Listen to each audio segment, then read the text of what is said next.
It's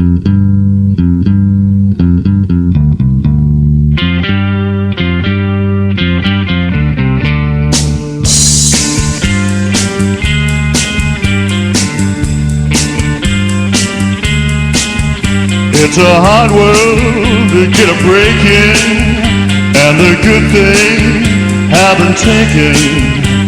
But girl, there are ways to make certainties paid. Oh, I'm dressed in these rags, I will sable someday. Hear what I say, I'm gonna ride the serpent.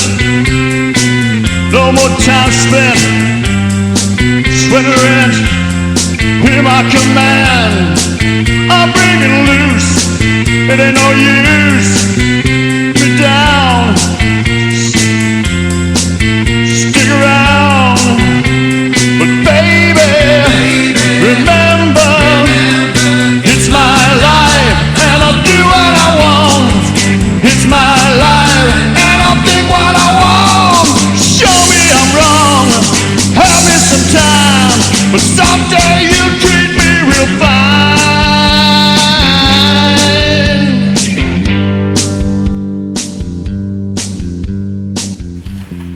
Ladies and gentlemen, boys and girls, citizens of planet Earth and beyond, stretching far off into the galaxy, as far as your mind's eye and your imagination can take you.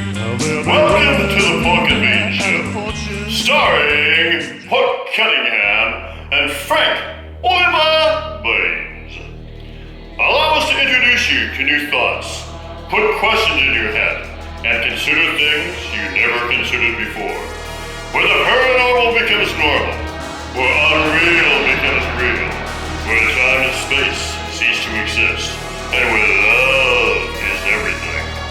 Fasten your seatbelts and enjoy the ride.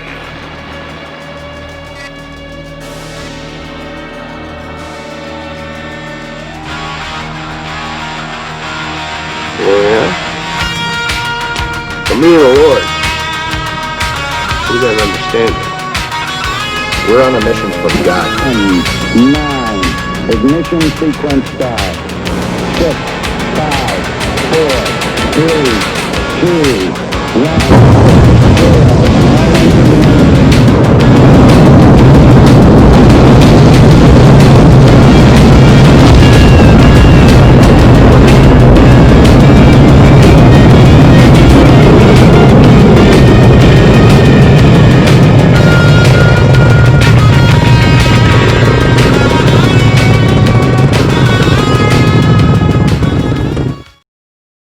Ladies and gentlemen, this is Pork Cunningham, and I'm here with my distinguished honorable guest, Frank Oliver Baines, and this is the Pork and Bean Show. Hey, Frank, I think it's episode 10, isn't it, for us, or is it 9? We're getting up there. I don't know. It's exciting. I'm so excited. I can't even tell you how excited I am. It's been a long struggle to get to this point. And I imagine that the week must be just terrible for you, just waiting for the next show. Well, I sleep right next to my computer, just waiting for it to open up and blossom into the reality that I know is the Pork and Bean Show. Well, your whole life is encased within the Pork and Bean Show. You've got nothing outside of it. I'm in the soup, but I'm in the bowl. Yeah, you are. So anyway, what's been happening with you lately? Anything new? Yes. I heard a nice Sasquatch joke. The Sasquatch was saying that they really like it when people die, and they die thinking that the Sasquatch are a monster. You know, they get all afraid, they got PTSD, and they think Sasquatch is a monster and demons and stuff. They say when those kind of people die, that they like to go up in heaven and meet them when they come in to the pearly gates. They meet them before they get to see God and their family and their relatives. I think that's hilarious. Oh. Is this a joke, or is what is it? I think it's funny. I think it's funny because the person they're dying. They think that the die thing of the Sasquatch are demons, and the first person they meet in heaven is a Sasquatch. I think that's funny. Okay. Well, you don't think that's funny? I thought there was a punchline to it. I thought there was more to it. There's a but punchline. I guess Imagine you it's- go into heaven and the first thing you see is Sasquatch and you think that they were a monster. Oh, okay. Turns out that they're not. They're actually like high beings who can go from earth to heaven like that. True. True enough. It was more like a statement than a joke, I think. But It's a joke to them because they think it's hilarious. all right. Anyway, how about we start off with what we quite often do? Well, how about we do a Sasquatch thing? Yeah. Pick a Now, date. who wrote that fantastic book?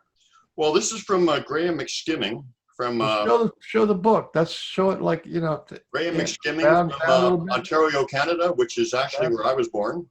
Go down a little bit. Down. There it is. Sasquatch. Sasquatch. Graham McSkimming from my home province of Ontario, Canada, the home of. It's fantastic. It's fantastic because every week we have some kind of nice quote. What's this week's quote? Well, you got to pick a number between 40 and 100. Remember? 44. 44. Okay, 44. You know, for some reason, every time you pick one, it's a real short one, which is actually pretty good.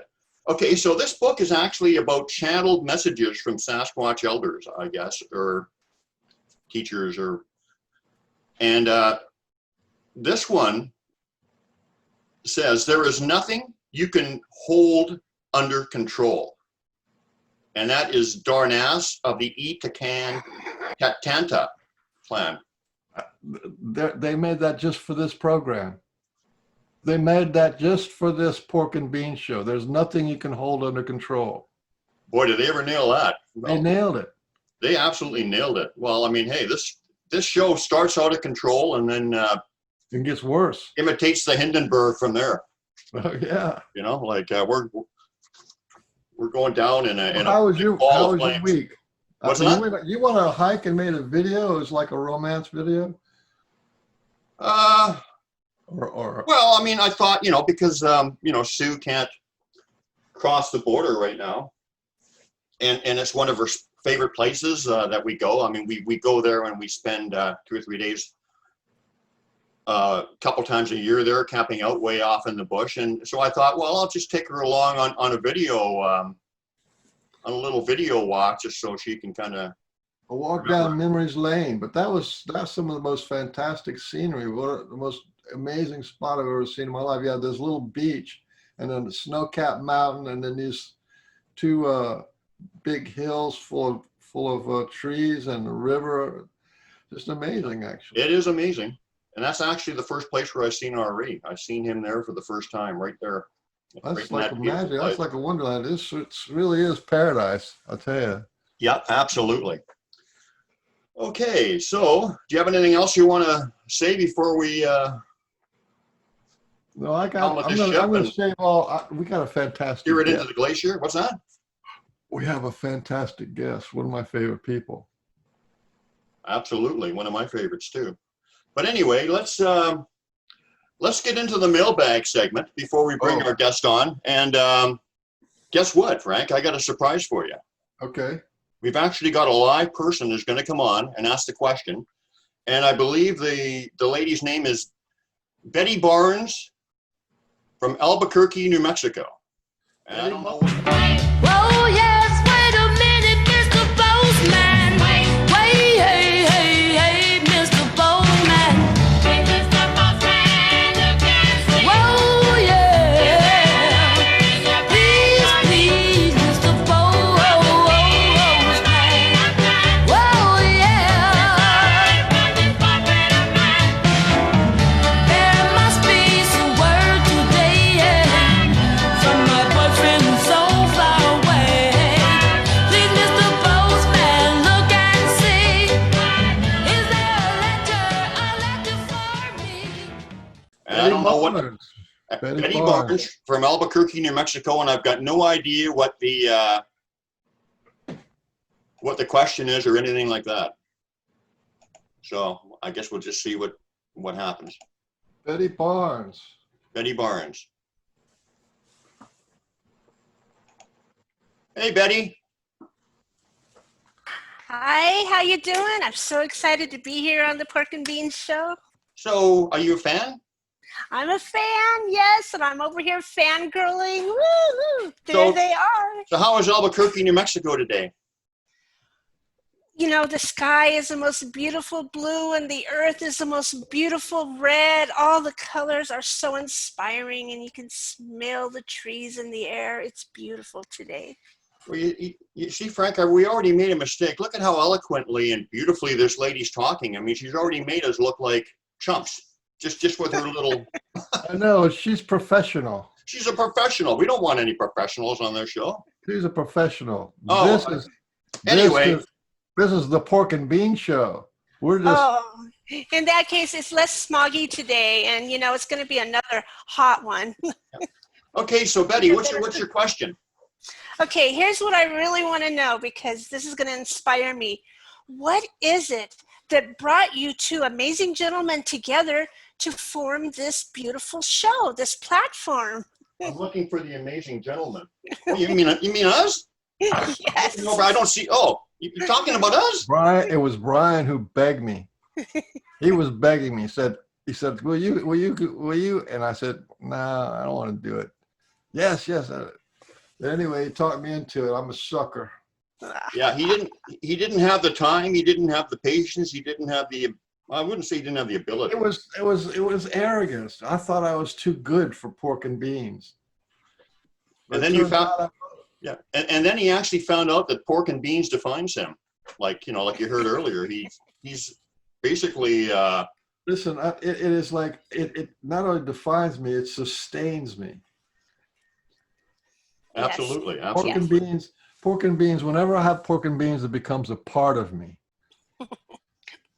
Yes, it does. And sometimes you worry, sometimes when you wear it on your beard, the pork and beans. It's for later. For later, yeah. Okay, Betty, well, thank you for asking your question. Do you have anything more you want to ask, or is that it? That's it for today, folks. Thank you. Okay, well, thanks for your question, and yeah, hopefully we'll make this a regular Give you a segment. psychic answer. The next question was going to be, I'll tell you the answer to the next question. The answer to the next question was going to be chicken pot pie.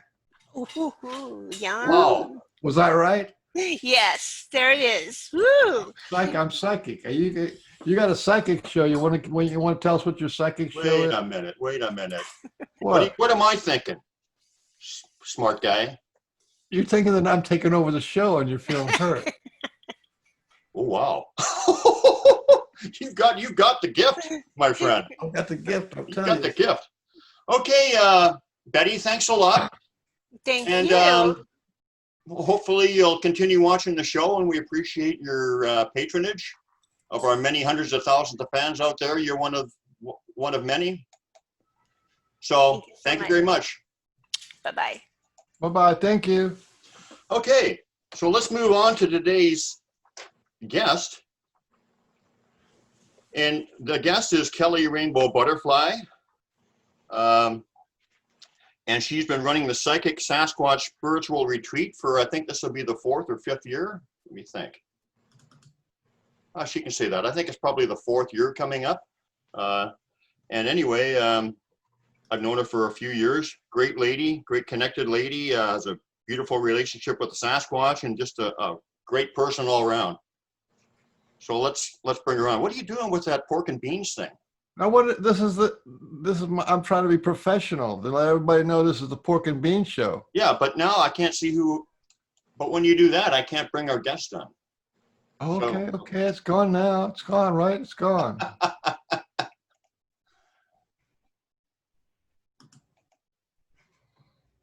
Okay, let's bring Kelly on. Hey! Guys, Hi, Kelly. How you doing? I am excellent, and I'm honored to be on the Pork and Beans show today. Right. Well, It's you might change your mind after you see the finished product, but for now, it's all good. So you have been hosting the Psychic Sasquatch Spiritual Retreat for, is this your 4th or 5th year coming up? This is the 5th year. And I was at, what, the 3rd year? Yes, in 2018, yeah. So the first year we had it was in 16, right? 16, 17, 18, 19. And so, yeah, 2020, fifth year. Okay, why don't you tell us a little bit about the challenges of this year's and how it's going to change and just basically, what's going on this year? Well, we are here in Washington State, and we host this gathering and this retreat at a wonderful facility called the Chewelah Peak Learning Center. It's on the Department of Natural Resources property, but it's a campus full of buildings that is actually run by the Washington Association of School Principals.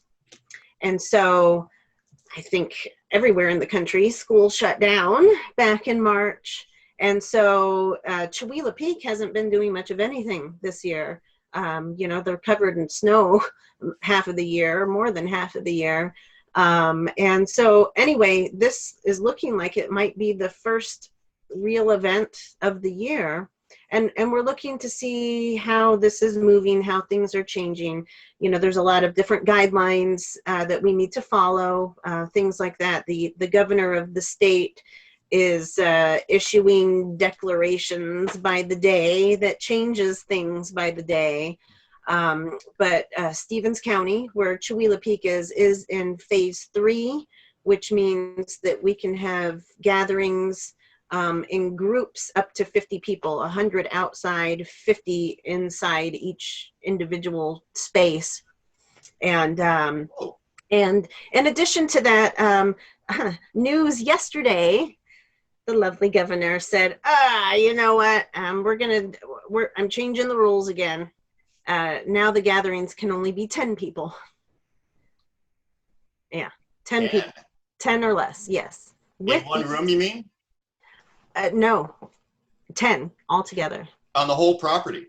Right. You can't even have a backyard barbecue right now, according to this. So, but I'll tell you, I am not concerned. I'm feeling so guided from the Sasquatch with all of this. I check in, not just the Sasquatch, but divine guidance, ancestors, everybody. I really feel, and I'm taking all the necessary precautions. I'm not, anyway, there's so many different theories of what this pandemic is, and I agree and don't agree with all of them. It's all over the place. Nothing is. Is there such a thing as a Sasquatch hitman club? Can we send some of the big boy Sasquatch over to the? We can, and they'll be there. To the governor and have him shake his house or something. Right. Well, we can make that request, I suppose. Throw some rocks at his window. Right. Well, but there are some exceptions with this as well. And like I said, we're taking all the necessary precautions that we need to with, sanitizing, and we'll post things showing what the regulations are that, that they're requesting the social distancing and things like that. However, I also know that with private gatherings, which this is, because I'm an individual. This is not a business, and it's not a church, so I'm an individual having a private gathering, which means the only department that would have any jurisdiction over this gathering, and as far as trying to stop it from happening, would be the local law enforcement. So basically Stevens County or Chewelah PD, and these agencies have already stated we're not enforcing anything. If you call us to, make a report on something like that, we may come out and follow up, and basically that's about it. Then everything has to be forwarded to the other, divisions and everything for action to be taken. But with a private gathering, it would take at least 3 days, and that's the length of the gathering anyway. So, and it's not that I'm looking just to play on all the loopholes that are out there, but they're there, and they're working to our benefit with all of this. This is something that we're able to do. So like I said, with the 10 gatherings or the 10 people or less, the exception to that rule is if you're having a wedding, or a funeral or a religious gathering. And technically, we could do all three. So I already have a couple. I put out the inquiry yesterday. Are there any couple? Because I'm an ordained minister, so I'm completely qualified to do that. So I put out the inquiry. Is there anybody that might like to get married? And there is indeed a couple that may. In addition, a funeral does not need to have a body present. You can just have a celebration of life service ceremony, and that's considered a funeral as well. So those are things that we may incorporate just to kind of cover our butts, you know. That's cool. Yeah. Yeah. I didn't know you were an ordained minister. Yes. Oh, yes. well, you know, if Sue and I ever get married, I know who to call on. Okay, great. Wonderful. I would be honored. I'd be happy to. You probably have to come to BC, though. We want to have it up in... Hey, if I ever leave the show, you could have a funeral service for Frank and Beans. There you go. You can perform the ceremony right after, as soon as the show ends. So we are, you know, like I said, we're taking all the necessary precautions that we need to do to stay within the guidelines and everything. But more importantly, the guidance that I'm really following, not so much man's laws, but nature's laws. And I'm following the divine guidance of the Sasquatch and all the ancestors and beings that are helping with this. And they just keep saying, don't worry, stand strong. This is going to be fine. As a matter of fact, they're saying that it's like a divine feminine energy that's taking a stand in all of this too. And the Sasquatch want to show us and teach us that we're sovereign beings. I mean, that's something that we're familiar with. We hear about that. But this is really a time to practice that. And they really want to show us how we can stand in that power. Yeah. Well, and we can also have Camus and Ari waiting for the police when they come to greet them. Right. At the gates, they probably won't stick around too long. Right. Well, Brian, you probably know that some energies just cannot even enter. You know how high vibe it is and the frequency that's there. And when there is some kind of ill agenda, it's like it's not able to happen. It's like they're not able to cross that threshold. The vibration is just too high. And that's also a part of the benefit of, you know, everything that's going on right now. Anybody that has, you know, really concerns about health things, you're in a really high frequency and vibration. So you've got much better chances of staying well, staying healthy. In a vibration like that. Not to mention that I also have frequency tones that, you know, where disease and viruses just absolutely cannot live in these different frequencies and tones. And I'll be playing that throughout the facility too. So that'll be going in the background.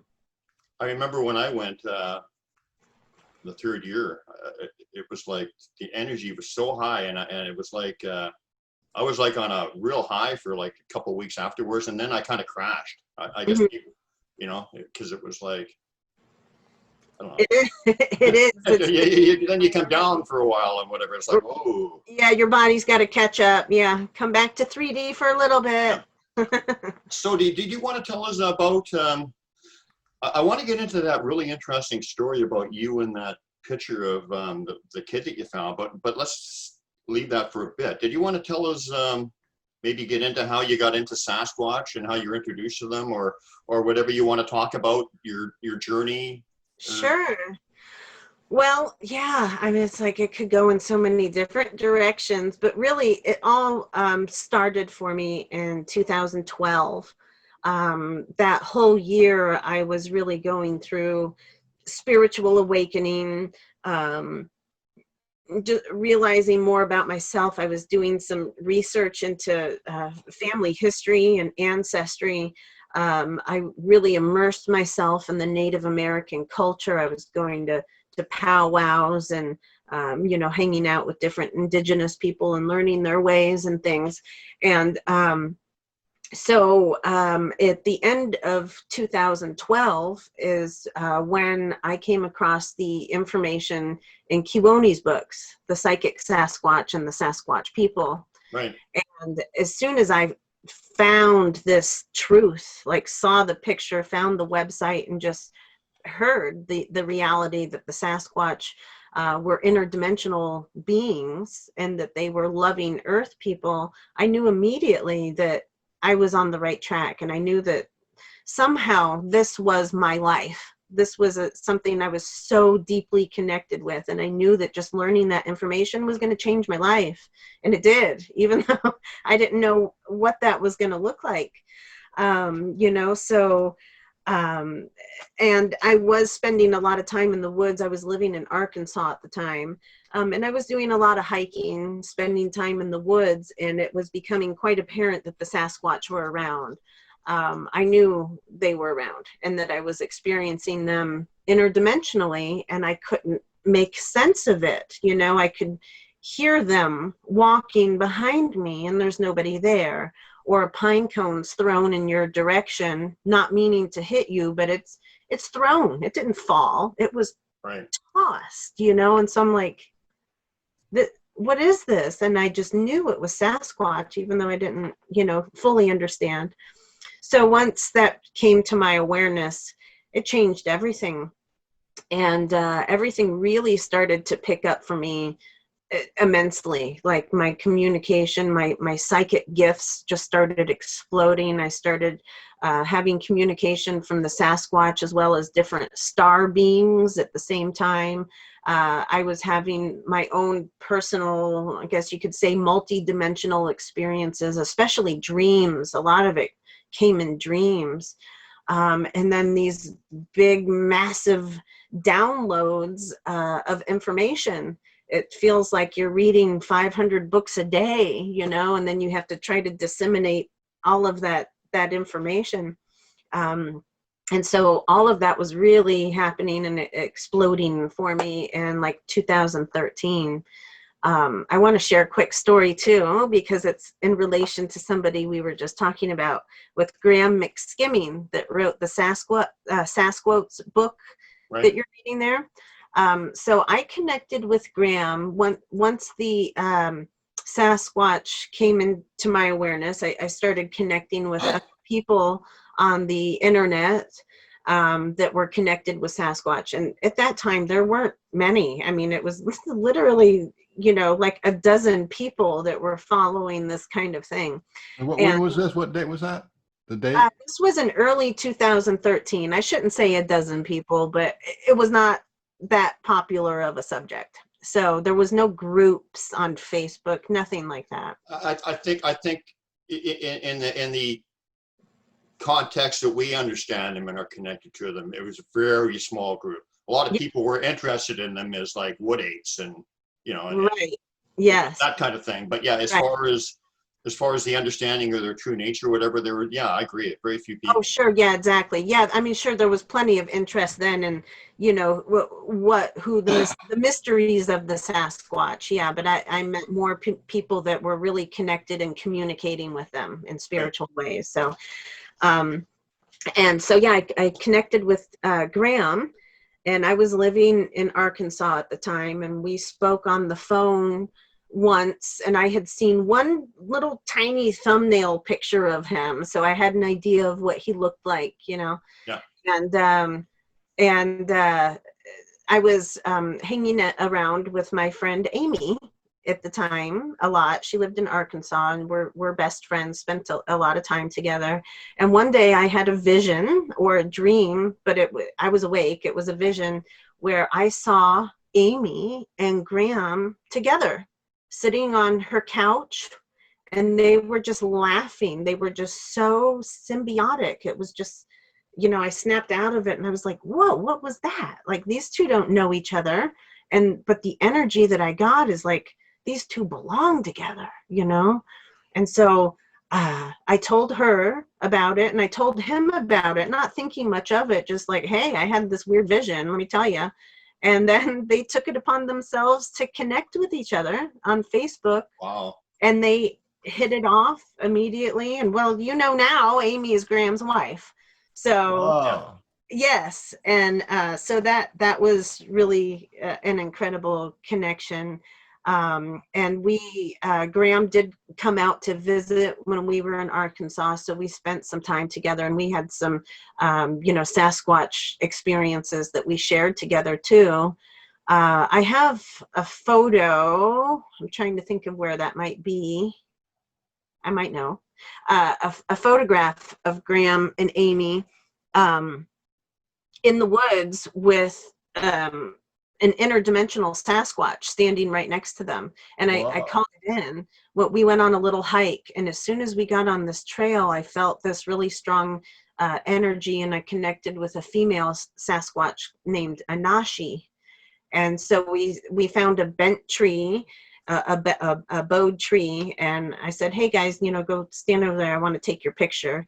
And I called in, so I took their picture, and then I called in Anashi, and I just kind of really, I was joking, you know, but I was like, "Hey, why don't you go and join them in the picture?" And I took another one, and it's like solid brown. I don't know how to explain it, but I'll try to find that picture to show you. It's amazing when you invite them into pictures. Yeah. Sometimes they actually show up quite a bit. Yeah, so it was literally a few seconds later, and that it's a brown mist that wasn't there a couple seconds earlier. So that, you know, that's incredible. That's just another, not that you have to prove anything, but it's really cool when you're able to see physical evidence that, wow, okay, so there really was a being standing there, you know? Brian's got we made a list the other day of 10 different ways that Sasquatch can be seen, from orbs to smoke to Probably more, but at least, yeah. 10. Can you imagine that? Yes. I'm sure Kelly can, yeah. Oh, Probably yeah. Yeah, I've experienced many of them, orbs and smoke, and they shapeshift into different. Have you seen the Predator mode? Oh yes, where they kind of, it looks like a mirage. Kind of Yeah. shimmery and watery, and Yes, yeah, that's a cool one, yeah. it is. So what, Kelly, what was it about the year 2012 in your opinion? Because that's when the Sasquatch called me to go to the woods, Mhm. and it seems like it was a pivotal year for so many of us. What was it about 2012? I feel that it was kind of a predestined time frame for awakening our consciousness. You know, everything is really, everything that we're experiencing has already happened. And Oh, so I think 2012 was a time that not only was it predicted, you know, by man or whatever, but in the stars. You know, the Mayan calendar, how it ended in 2012. Well, that's because that was the end of kind of this consciousness area. It didn't mean the end of the world. It means that that was a time that there really was a big shift. It was a shift in our consciousness. It was a shift in the planet's consciousness.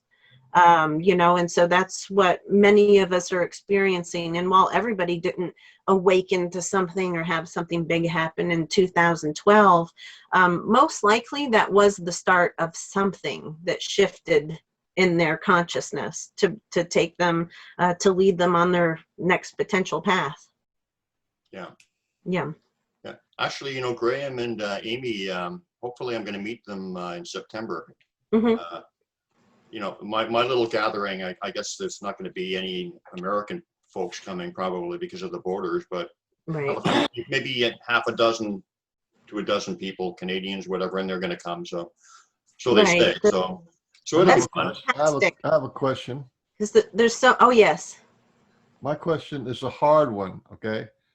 It's, how many times have you seen Sasquatch, and how many times have you felt like you've connected to Sasquatch? Is it like every day, or every week, or every month? That is a hard question because Hard I'm question. not keeping track, and it depends on your perception or what you mean by how many times have I seen them. Do you mean with my eyes? Yeah, with your eyes. Yeah. Because the second part would be connections, which would be feeling, because I feel them almost every day, but connecting visual dreams and all that kind of stuff. So there's a two-part question. Right. I guess the best answer would be frequently, because it's there's different times we ebb and flow in our energy and lives, and so sometimes you feel their connection much deeper than other times. Sometimes I would feel their guidance, like now with this conference and the retreat and all of that. That's where I, especially right now, really feeling their guidance and their presence and their energy involved in that, because that, well, first of all, that's where I've asked for their help, especially, but also because the whole purpose of this is inspired by them. It's for them. It's not just for us humans, it's for them. It is wonderful it is for us humans to get together and to learn and to commune and all of these things. The Sasquatch do the same thing, and they're coming from different parts of the world, and many of them are meeting for the first time, and they're having their ceremonies and their celebrations and things like that. Who am I to? I can't stop that. And so, what was the original question? Sorry. How many times do you think that you've actually seen them in any form? Okay. External to you. Right. So I've seen them physically, very physically, probably about 4 times. All of the times they didn't last very long. The time that it lasted the longest was the very first time, which would have been back in 2011 in Arkansas. So before I was even connected, with them on a more spiritual, it was late at night, but I could see what I was seeing, and then I heard things, and then it really messed with my mind. I didn't know what I was experiencing, and then I kept thinking, is this a bear, or all of this? And then finally, no, I deduced. I just kind of surrendered to the idea that, okay, it's something not normal. I really think it was Sasquatch, and I'm just going to go ahead and believe it was Sasquatch, even if people think I'm insane. So, later on, I realized I wasn't insane, and that was something to really trigger that that mystery in me. I think that incident is what really made me start thinking about Sasquatch and start realizing that there's way more out there than what we see and what we know. And I know what I experienced, and I just kind of started this quest to find out what I experienced. So in 2012, you said that you was there a catalyst in 2012? Did something big happen that you just 360, you just changed direction in your life, or was there a specific incident? There was on December 13th, 2012.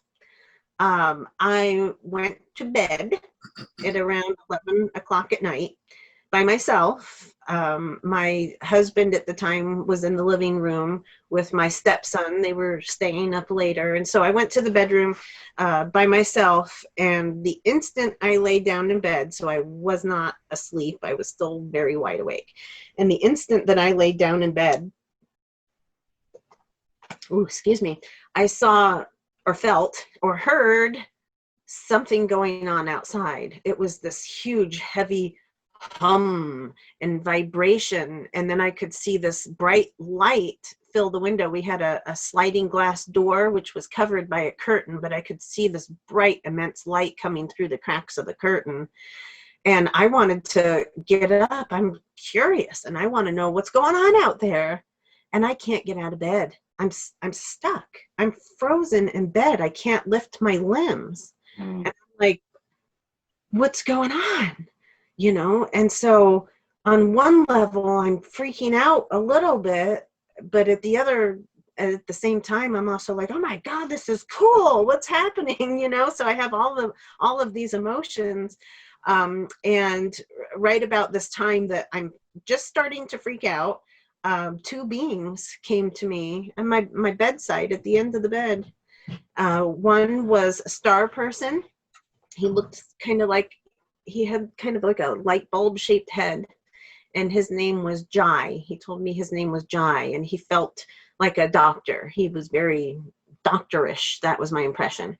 And there was a female Sasquatch woman in the room on the other side of the bed, and she was silent, but she had such a presence, and I could just feel this overwhelming, motherly, loving, she wasn't even touching me, but it felt, her presence. She's like caressing my hair, it felt like, and telling me everything's going to be okay, and this is for your highest good, and this is, be excited, this is what you've been waiting for, this kind of thing. So and I didn't know what any of that meant, but I finally had reached that point in my life or in my consciousness that I understood that this was okay, that I was not being abducted, that this was not something scary happening to me, that this was a blessing and something that I had asked for, so sit back and shut up and take it kind of thing.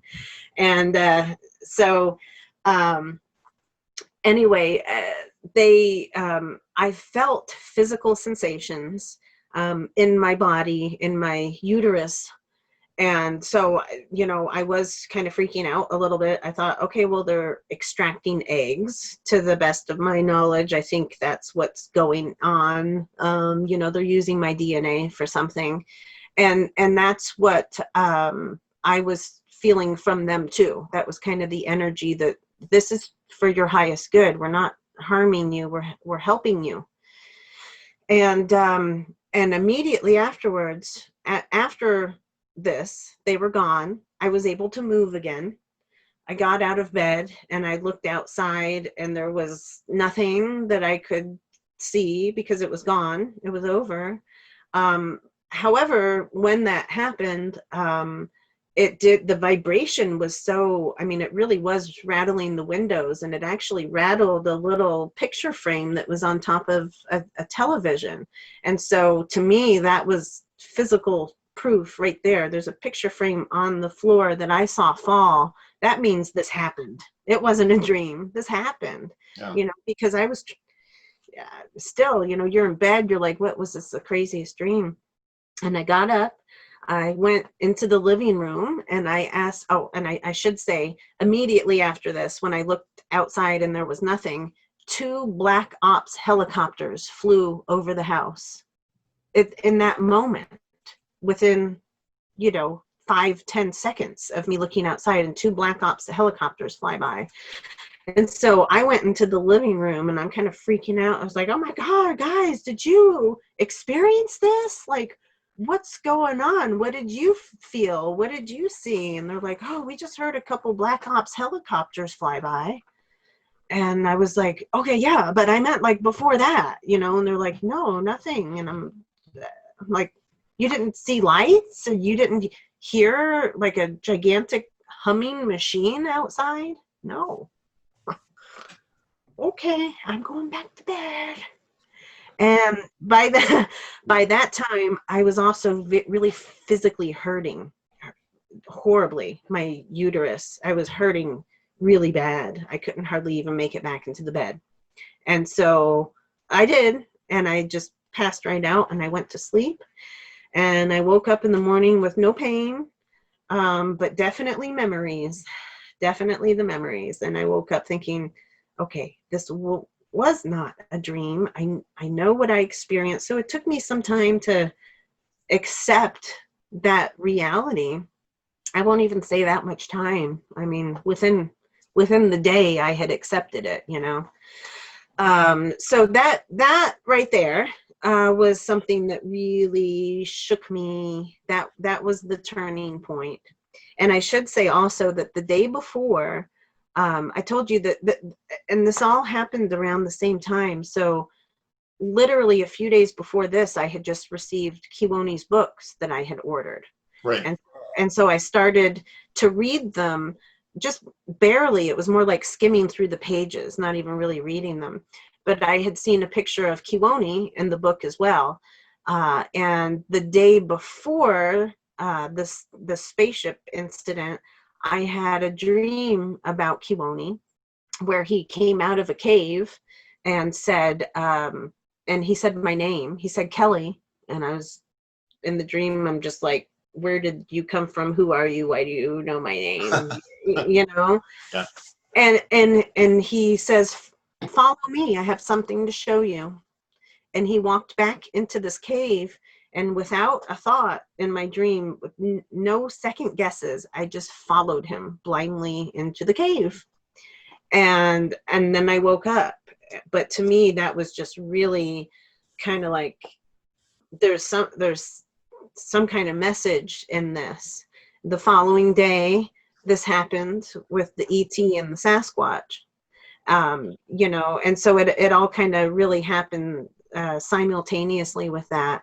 But I would say, so that was in December, and I would say by January, February, I was fully immersed in contact with the Sasquatch, receiving, you know, really profound messages. I started writing a book, which I'm still working on.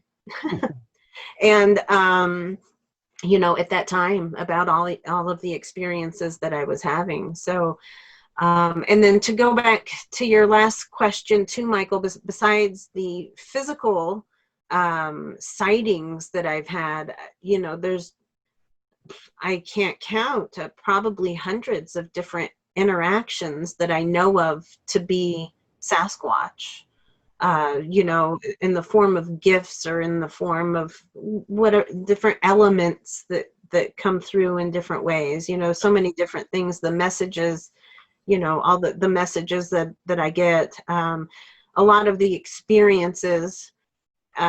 If you read the Sasquatch Message Humanity Book 3, where I wrote a few chapters in there, you'll see that I so often had these multi-dimensional experiences before I could understand them or before I could relate to them. So I would have this experience and be like, what the hell just happened? And then Sasquatch would be like, let me tell you. Now that you experienced it, you can understand. And then the lesson comes. You know, so, you know, there's a lot of that as well. That Before sounds you go exactly too like. far, before you go too far, I wanted to just back you up there with that in the same year, 2012, in the same month, December, I had realized I had marks on my body. I'm going, what the heck are these marks on my body? And I was looking into UFO stuff. I'm looking at those marks on my fingerprints right on my body. I'm going, what? And then I woke up on a craft in that December. And then later in December, like right around the end of December, I was a friend of mine. I called a friend of mine who was on a radio show, and he was a Sasquatch guy. And Tom Hughes, he was one of the old time. He's half Indian, and he had a radio show. And I don't know if you might have heard about that. Anyway, so I was talking to him. I was talking to him about his lifestyle, because he was talking about talking to plants, and I'm thinking something inside me said, what makes somebody want to talk to a plant? Because I thought that was so cool, you know. And so I called him up, and we were talking about his headspace. And then and Sasquatch wasn't on my radar at all. And then, but I knew that he was, because of his talk show. I listened to his talk show, and he's talking about Sasquatch. So later on, at the end of the conversation, I said, I was saying, well, how'd you get hooked up with a Sasquatch?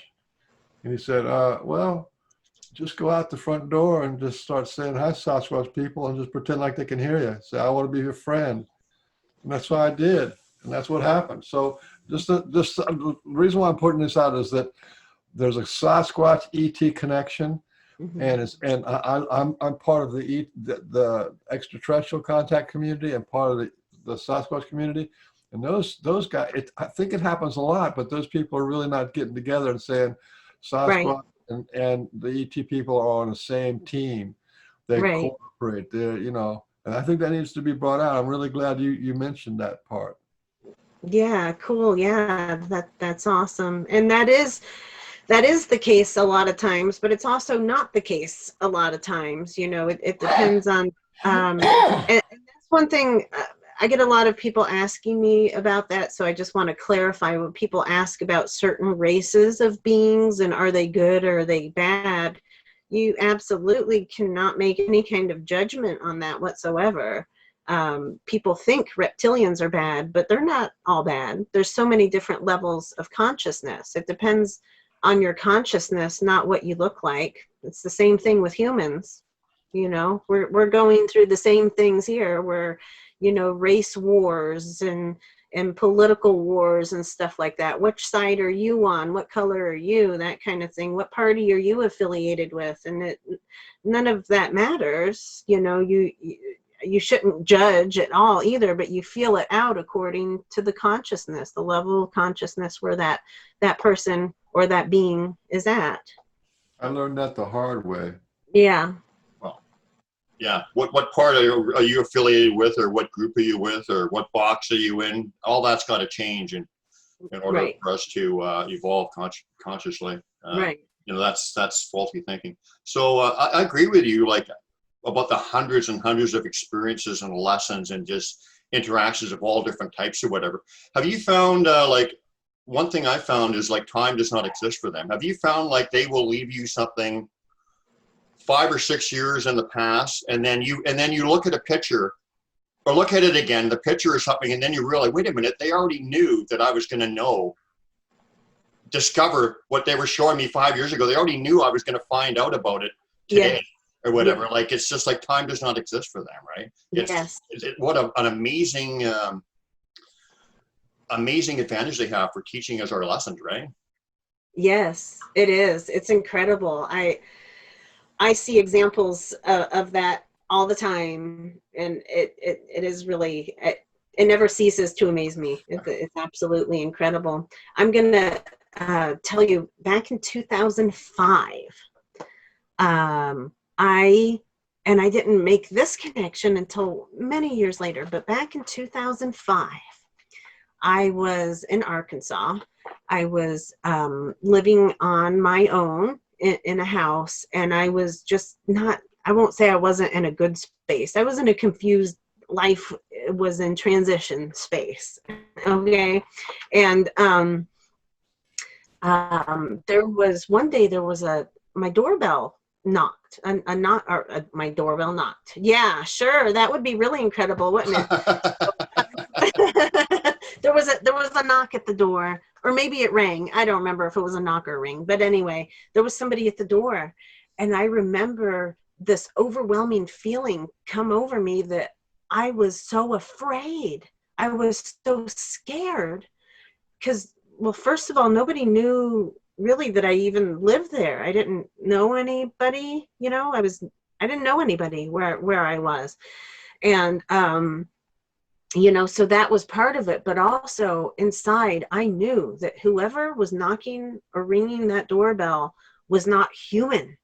I just knew it. I could feel the energy. And I was just like, oh my God, I don't know what's behind that door, but there's no way that I'm answering that door. I think I went and hid. I mean, and that's unlike me. That wouldn't be my normal response, to run in fear like that. But it was just so overwhelmingly, whatever is at my door is not human, and I'm not sticking around to find out what it is. That was a test, I suppose. But and I waited a whole day. I didn't leave my house. That's how scared I was. So the next morning, I opened my door to see if there was any evidence of, you know, who was here. Yeah. And there was this perfectly arranged bouquet of wildflowers that were picked. I mean, it was perfect. And it was tied together with one of those plastic things that the forest department used to mark trees, you know, the bright neon strip. It was tied together with a pink one of those. And the flowers that were there, it was arranged so beautifully and like so precise. It looked like a florist did it, you know. But also looking at the flowers in this bouquet, there was nothing like that around there anywhere that I could see. I hope that's pork and beans in that sandwich. It's peanut butter and banana. Okay, Elvis. So, Do I hide it? yeah. So, anyway, it just so many wonderful, incredible experiences. That brought to mind something that happened with Sue and I. Can I tell you Oh, a quick? yes, actually, I didn't finish. One second. Okay. Okay. So anyway, the day I received that bouquet was on June 12th, 2005. I remembered it. I documented it. 5 years later, to the day, my son was born. Oh, wow. And I didn't make this connection until years later. And I saw somebody else post on Facebook or something like that, a similar story about a bouquet that they received. And they thought that it must be from the Sasquatch. And so that triggered my memory of mine. And I looked it up and I see it was, June 12th. And I was just like, oh my God, I was just, blown away. So it, that's just one little thing. It's like that was a little sign to me that, hey, everything's going to be okay. And your future's ahead and, that kind of thing. But there's no doubt now, even though I had no idea or any thought whatsoever that was the Sasquatch at the door, now I recognize that absolutely that was them. Oh, yeah. That really resonates with me. Absolutely. People listening to it, some people would think that's crazy, whatever, but no, it makes absolute sense to me. Can I relate a little story to you? That's that's very, very, very neat actually too. So Sue and I at with Ari and his clan or whatever, Sue suggested it was American Thanksgiving and she was up visiting and she said, let's leave the guys a turkey dinner, right? Mm-hmm. So she got one of those great big huge freezer bags full of turkey, breast meat and whatever, and we put it up in a tree in their little area, and we hid it away. And anyway, I remember the next day, we were going around in the area, and there were some other amazing things going on at the same time, but I won't get into that. But anyway, I just had this knowing. I said, okay, they've either acknowledged the turkey or they took it. I wasn't sure which, but I knew that they had acknowledged it and that they were grateful. So we went back to where we had left it, and right at the base of the tree where we had left it were two fern fawn bouquets, like wow. With like maybe 5 or 6 ferns in each bouquet, and they were like a bouquet, and there was one for Sue and one for me. And I'm getting energy just saying that again. And it was just a thank you, right? Like they took it and it was a thank you. Now, so yeah, bouquet, right? Mm-hmm. That's awesome. I know. Yeah. It really was. It really is awesome. And I mean, for you and myself and people, that kind of stuff happens all the time, right? Yeah. It's just like every day is magic almost. It is. Yeah. Well, yeah. You learn to recognize those subtleties. Yeah. So did you want to show us the Sasquatch Message to Humanity books or whatever, and maybe and I wanted to ask you, I think we all have our own idea what their message is. Can you give us, they go into detail. I mean, all the fine details on those books, but can you give us like an overview, basically what you think the Sasquatch are here for? I mean. Sure. Well, yeah, that's, there's 3 books about it, but yeah, I will. You want me to try to put the books up on the screen? Yeah, I can actually. Let me see. And then you can talk behind it. Oh wait, that's not it.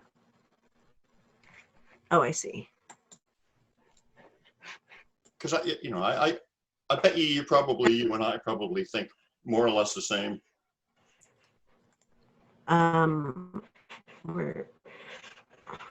Sorry, I'm looking. I don't know how to. Hey, we don't want to be too professional on this show. When you reach a level of professionalism, then there's expectations. We certainly don't want them, do we, Mr. Beans? Right. So can you If see it's my not screen? chaos, it's not fun. Can you see my screen? Yeah, I can see it. I can Okay. see, yeah. You have Okay. all the pictures on there. There you Oh, go. there they are. There they are. Okay, perfect. Yeah. All right. Listen, So, if you could take your screen and drag it up. No, I see it. I don't know if Well, you- those are the 3 books, yeah? Yeah, well, that's good. Yeah, that's yes. good. Okay. Yeah, and so the overall message from the Sasquatch, it's really in depth. They have many messages they wish to share, because they are our elder brothers that are here to assist us, usher us into this new age, this new consciousness, so that we're able to stand in our sovereignty and be the beings that we're meant to be, basically. We're here to help each other. We're here to heal. The reason that we come here to Earth is to basically fulfill our missions to continue to heal different karmas. And it's not just for our personal, everything, absolutely everything is connected. So what I do affects you, and what you do affects him, and what we all do affects the entire universe everywhere, not just even the planet. It affects everyone anywhere, everywhere. And so that's the energy of nature. And so the Sasquatch in these books, the first book, the first Sasquatch message to humanity, there are a lot of, there's 50 chapters in there, 50 short chapters that were all channeled messages that Sunbow transcribed, coming from a Sasquatch elder named Camus. And so he talks a lot about, where the Sasquatch come from, what their purpose is, what our connection is to them, a lot of the history of the earth, especially energetically, the direction that we've moved in karmically, as well as, a lot of the other beings that were here on earth before us, because it's really so important for us. Humans just think basically that we're kind of the most intelligent species here, and that we always have been, and it's not been that way. So, the message, the first book talks a lot about the different, the different eras, the different, I guess realities, the different eras that the earth has experienced, and how we got to where we are right now.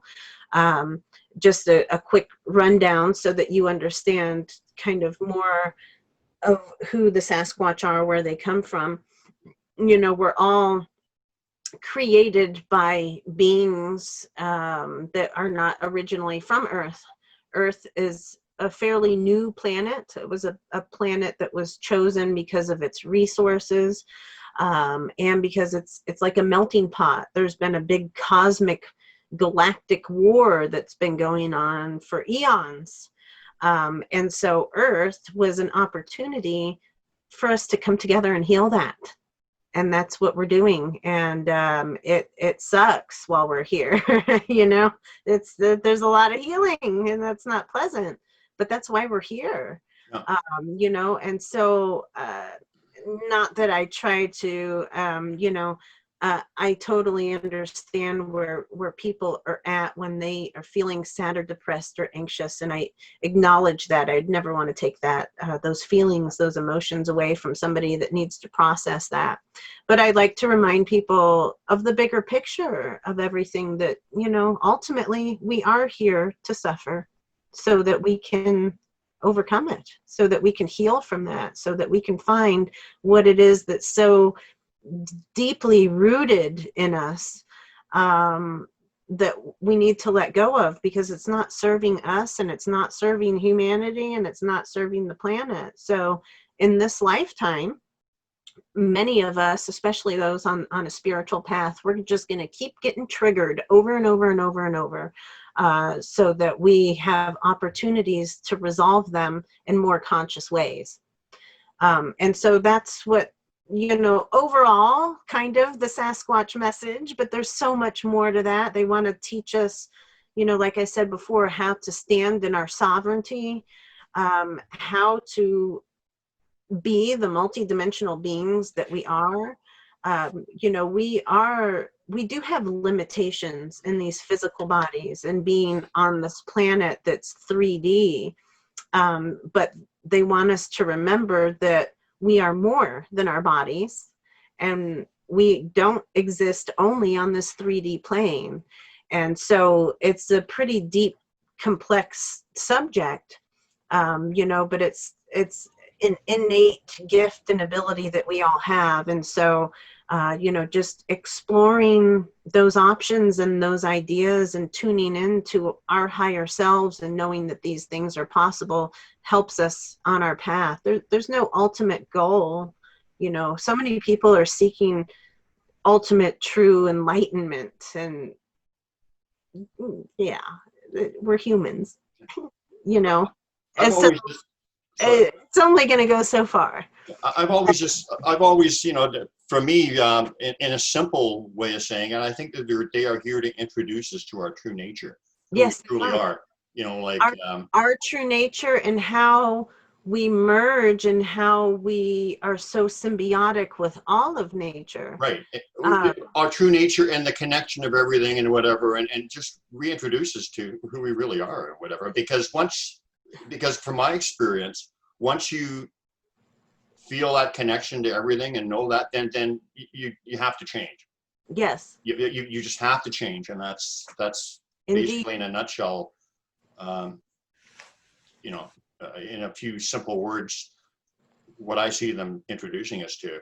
Yes. So.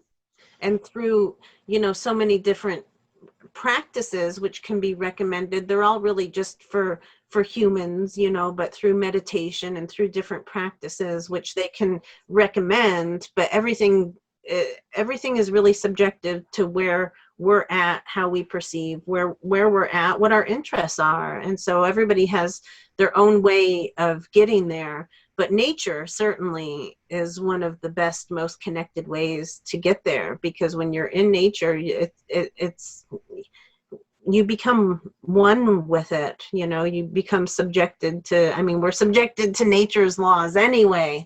But when, you know, I don't know how to explain it, but you know, when you're free flowing with nature, you're able to free flow through life so much easier. Yeah. You're more of an observer.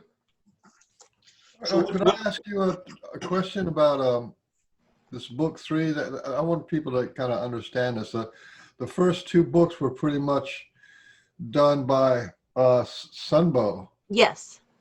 But something phenomenal happened, and mostly who we was talking to was the Elder Camus. Mm-hmm. Right? Something phenomenal happened in the third books, and I think this is worth pointing out, is that even though Camus was still pretty much given most of the information, there was a whole bunch of people. Could you talk about that? About how this thing went from one elder talking to one person, and then it expanded out to many. Talk about that. Yes. Well, so much of that is because it was brought into the awareness. You know, once you put something forth, once you put an energy out there, then it just keeps amplifying. Once somebody has an awareness of something, it just, you know, keeps going. And so, yeah, the first 2 books were primarily channeled through Camus, and Camus is the eldest elder of the Sasquatch, and he's basically, I guess you could say, nominated to be the bridge between the human and the Sasquatch. You know, I mean, there's so many of them that do, but Camus' mission and task is basically to be he's like the wisdom master of the Sasquatch, if you want to look at it that way. That doesn't mean that he's above them or even more intelligent than the others or anything like that, but he's been around the longest. He has the most experience. He has the most eloquence. He has the most compassion, I guess, whatever little elements that you want to look at. But he's, you know, the being that is really highly respected by all. And And so, yeah, so most of the messages that came in book 1 and book 2 are from Camus. I think book 2 had a couple others from Wahola, Bolo Bolo, maybe one other. But it's primarily Camus. And then in the third book, so the first 2 books, Sunbow was guided to write those. They happened very quickly. The messages just kept coming almost daily. And then as they were coming in, I'm resonating with them so much, and I have this gift to be able to publish them, and everything just, aligned perfectly with all of that. But the first 2 books are more, how do you put it? I'm going to say more masculine, in that it's, a lot of it is science. It's quantum science, quantum physics, so it's not just hard science or anything like that, but it really explains the science and history. The mind matters. So let's go there. Instead of masculine, it's more mental. It's more information. The third book, after Sunbow wrote the second one, Camus and other beings, but especially Camus, kind of told us both, hey, it's time to pass the torch. I was starting to get messages, and I was starting to feel like, okay, I'm going to need to release some of this information soon. And then it was time for Sunbow to go on his next journey to wherever he was going. He went to the south and the desert at the time, Hopi land and things like that. So I started writing book 3, and then I got the instruction to have these other channelers join in, basically without them even having the information. It was more of a, hey, what do you have to share? The Sasquatch said, you have something to share, no pressure. Yeah. And so that's how that came together. But with my experience, the first, I think 12 chapters are written by me. And there's several different beings throughout those chapters. And then the other authors wrote about other beings in addition. Some of them are beings that they met at or through their connections at the conference. But they're different beings that work in different areas of our lives. So while Camus is the grand master, I guess, whatever title you might want to, put on him, and his initial instruction, that did open a bridge for our communication with each other. It allowed humans to be more comfortable with Sasquatch, and it allowed the Sasquatch to become more comfortable with us. And so some of the beings that never were the type to, I guess, connect on a soul level so much, they began to, just like we did. And so it's it's something that we're both integrating. As we're learning and growing and healing and expanding, so are they. And so it's a constant, it's constant and continual, and we're just going to see it continue to grow from here. So just like I said back in 2012, while there was only a handful of people that, recognized or that were out there talking about, the spiritual connection and telepathy with the Sasquatch and things like that, the more it gets out there, the more people open to it, the more people experience it, the more beings that participate in it, it just keeps growing and expanding. And so right there is proof of the big shift in consciousness. Right. Because 10 years ago, no. There was literally only a handful of people, you figure, in 2012? Yes. Yeah, there was not many. Oh. Like Kiwoni had talked to people. I think that was on the radar. There was a lot of people in the oven cooking, right. getting And ready. people didn't want to, even though, like I said, Kiwoni had gone and documented these different cases. So I won't say there was only a few that experienced it, but it's not something that people readily talked about, and it's not things that were understood. Right. And so a lot of people just, ignored it or put it in the back of their mind, or they didn't want to report it for fear of sounding crazy and things like that. And now people are much more open to sharing those experiences. Yeah, you've got to be open to it too, because I mean, there's some people who have you know, been pursuing the enigma of Sasquatch for years, but they're looking at it from just, you know, like the physical wood ape kind of thing, and when they're introduced, when they keep getting introduced to their magical aspects, or their, you know, interdimensional or whatever, then they kind of just like walk away, because you know, they can't handle it, kind of thing. So I guess it's only for a certain few people who are open to it. So you've got a publishing company, right? I do. Yeah, it's just a self-publishing company. You want to put that up? The picture? I do. Yeah, let me find it here. See, I've got so many pictures. There it is. Yes. So Rainbow Butterfly Publications. That's of the new publishing company, and that's where I have republished the books. All three of the Sasquatch Message to Humanity. There's new volumes out now published through that, and they're available on Amazon and Kindle, or directly through me. I've got lots of copies here too. I love the picture. Yeah, thank you. I think these are important books. One of the reasons why I think they're important is there's a couple of different areas of consciousness. One of them is the near-death experience. Mm-hmm. There's around 2,000 books on near-death experience, because, you know, because of the health industry, they've been bringing people back to life from heart attacks and all kind of things for Right. 50 years now. And so there ends up being a lot of stories of the near-death experience.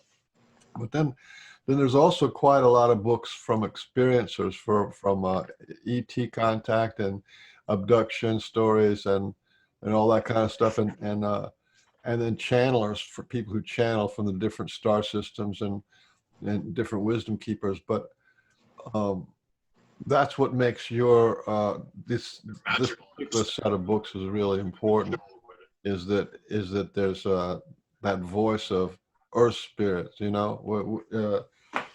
If we can't get along with non-human intelligent beings on Earth that live on Earth, then how are we going to get in? How are we going to be able to get along with who knows what kind of non-human spiritual beings coming from outer space? Right. It's a real kind of tipping point, you know. And if we can get along with Sasquatch, then that kind of tells the whole universe, okay, these guys they're open, you know.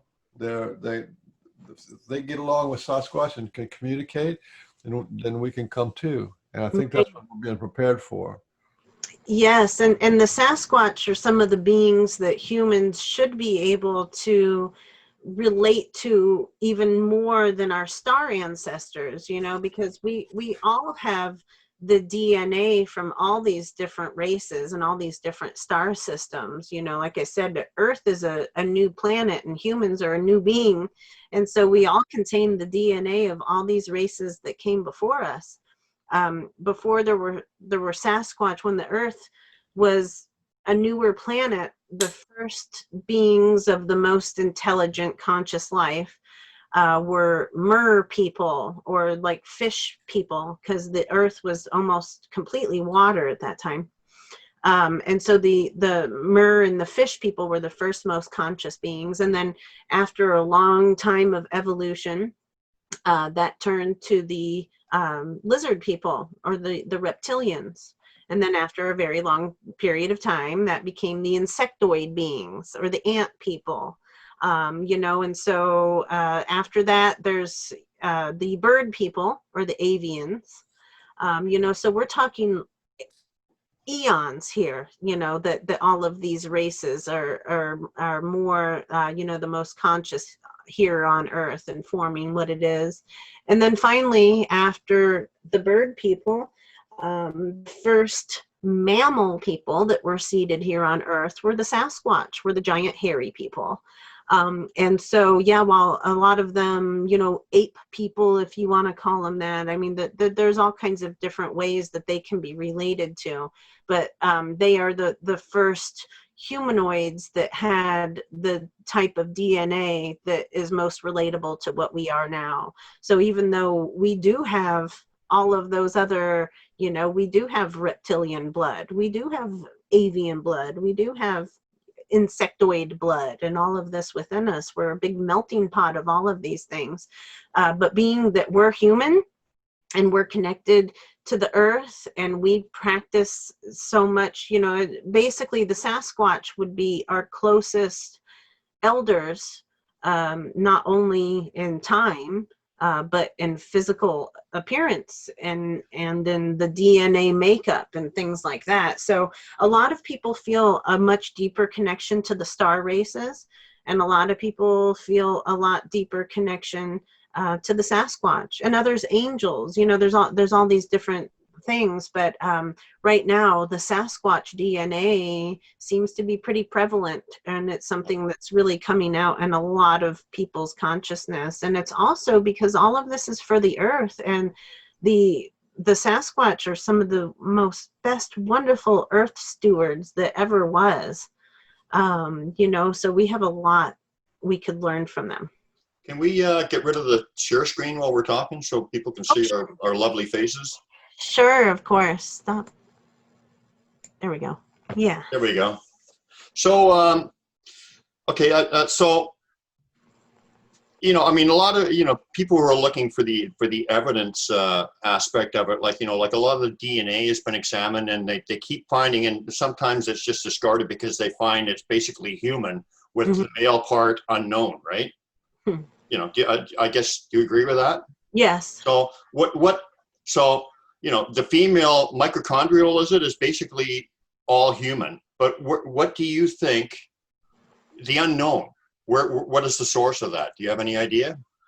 Well, I mean, it could be from anywhere. I guess if I had to kind of pinpoint a specific place, it would be kind of more Pleiadian, but it's a big mixture of like all the races that I spoke about before, so it's just something that's not of the earth. And so that's the best way to put it. The scientists aren't able to identify it because it's nothing that they have ever encountered here on earth. So clearly that 1% must be from the stars. That's what I gather with that anyway. But the Melba Ketchum has done a lot of work with that. I know there's other scientists that test them too, but I've gotten some hair samples that I've sent to her for the Sasquatch Genome Project. And with all the samples that she's done from several different sources, she did tell me that you have to have the follicle attached for Sasquatch. With humans, you don't have to. So that's kind of a little key there. For humans, you don't have to have the follicle attached to the hair in order to read it. For Sasquatch, you do. Why is that? I don't know. I do. Yeah, why? Because of Sasquatch, the inside of their hair is empty. It's clear. Uh-huh. One of ours has genetic material, so that the hair itself is made out of something a little bit similar to fingernails. Okay. That's what the outside casing of a hair is, and theirs is empty, and there doesn't have enough DNA in the inside to get it. But ours, we have colors and we have stuff inside our hair. So that's how I just learned that the other day because I have no life. Yeah, that's awesome. Yeah, thank you for sharing Brian, that. could I interrupt for a minute and have you do some of your lordly duties? You have a lot of people over on Facebook talking in give them a shout out. Just give all those people a shout out, like this Teresa Warren and there's all those people. Say hello to them. Near-death experience. Your lordly How do I mute? Okay, there we go. Who, me? No. It's too complicated for me. I tried to pull it up myself on my phone here, and I could just hear Troy can do Brian. it. So Just go. I can basically put two sentences together to talk to you people. Now you're asking me to do magic on the internet. All you have to do is go onto Facebook and look at all the messages you got. I see some people. Yeah, I see Okay, Teresa Kelly can do Warren it. there, Christina Del Rosario. Yeah. Say hello. Oh, okay. Let's see who's watching then. I can do that. I Cindy can do Laura. that. Well, we got Sue Funkhauser, my girlfriend, watching. Oh, and she Yeah. wanted me to ask Kelly a question too, which I will. Randy B, my friend, Teresa Warren, Maureen Randy B. Johnson, Ashley Stinnett, hello. Peter Ann Graham. Morrell, hello. Lavonda Roberts Napier, how you doing? Peter John Graham, I don't know that guy. Kevin Royce. Kevin Royce come on just to watch it, just make fun of us. Yeah. That's the best way to. Lisa Marie Belchin, Belchins, Belt. Oh boy, did I ever screw that name up? Sorry, Lisa Marie. Belgians. Is that how you pronounce it, Kelly? Probably. Cindy What it looks Lorette? like. I don't think I've ever heard her last name. Oh, okay. All right. Anyway, so so you got a new book. You've got a book coming out too, right? Me? I am working, but it's not close to finished, really. There's a book that I started working on like back in 2013, and so I still keep kind of adding to it and documenting as I go, but there's like so much that it would be a big editing process. But it's coming together still as I experience more. I'm also been writing some different poems. I call them heart songs, and so they're very high vibrational, high frequency poems that are inspired by the Sasquatch, and some of it feels like it comes from me, and some of it is definitely coming from beyond. It's definitely true. Like when I'm writing my book, if it ever gets out, because I'm good at writing. Writing is not a problem for me. Being creative is not a problem, but actually getting down to putting it together and organizing it, Yeah, that's a big problem. right. So that's why I bought my girlfriend Sue a computer, and hopefully she's going to help me with that part of it. There you go. But yeah, Yes. so how about, do you want to tell us some of the most incredible or some of your most memorable experiences in the 4 years, I guess, so far that you've held your gathering? Is there anything that really stands out that you want to share with us?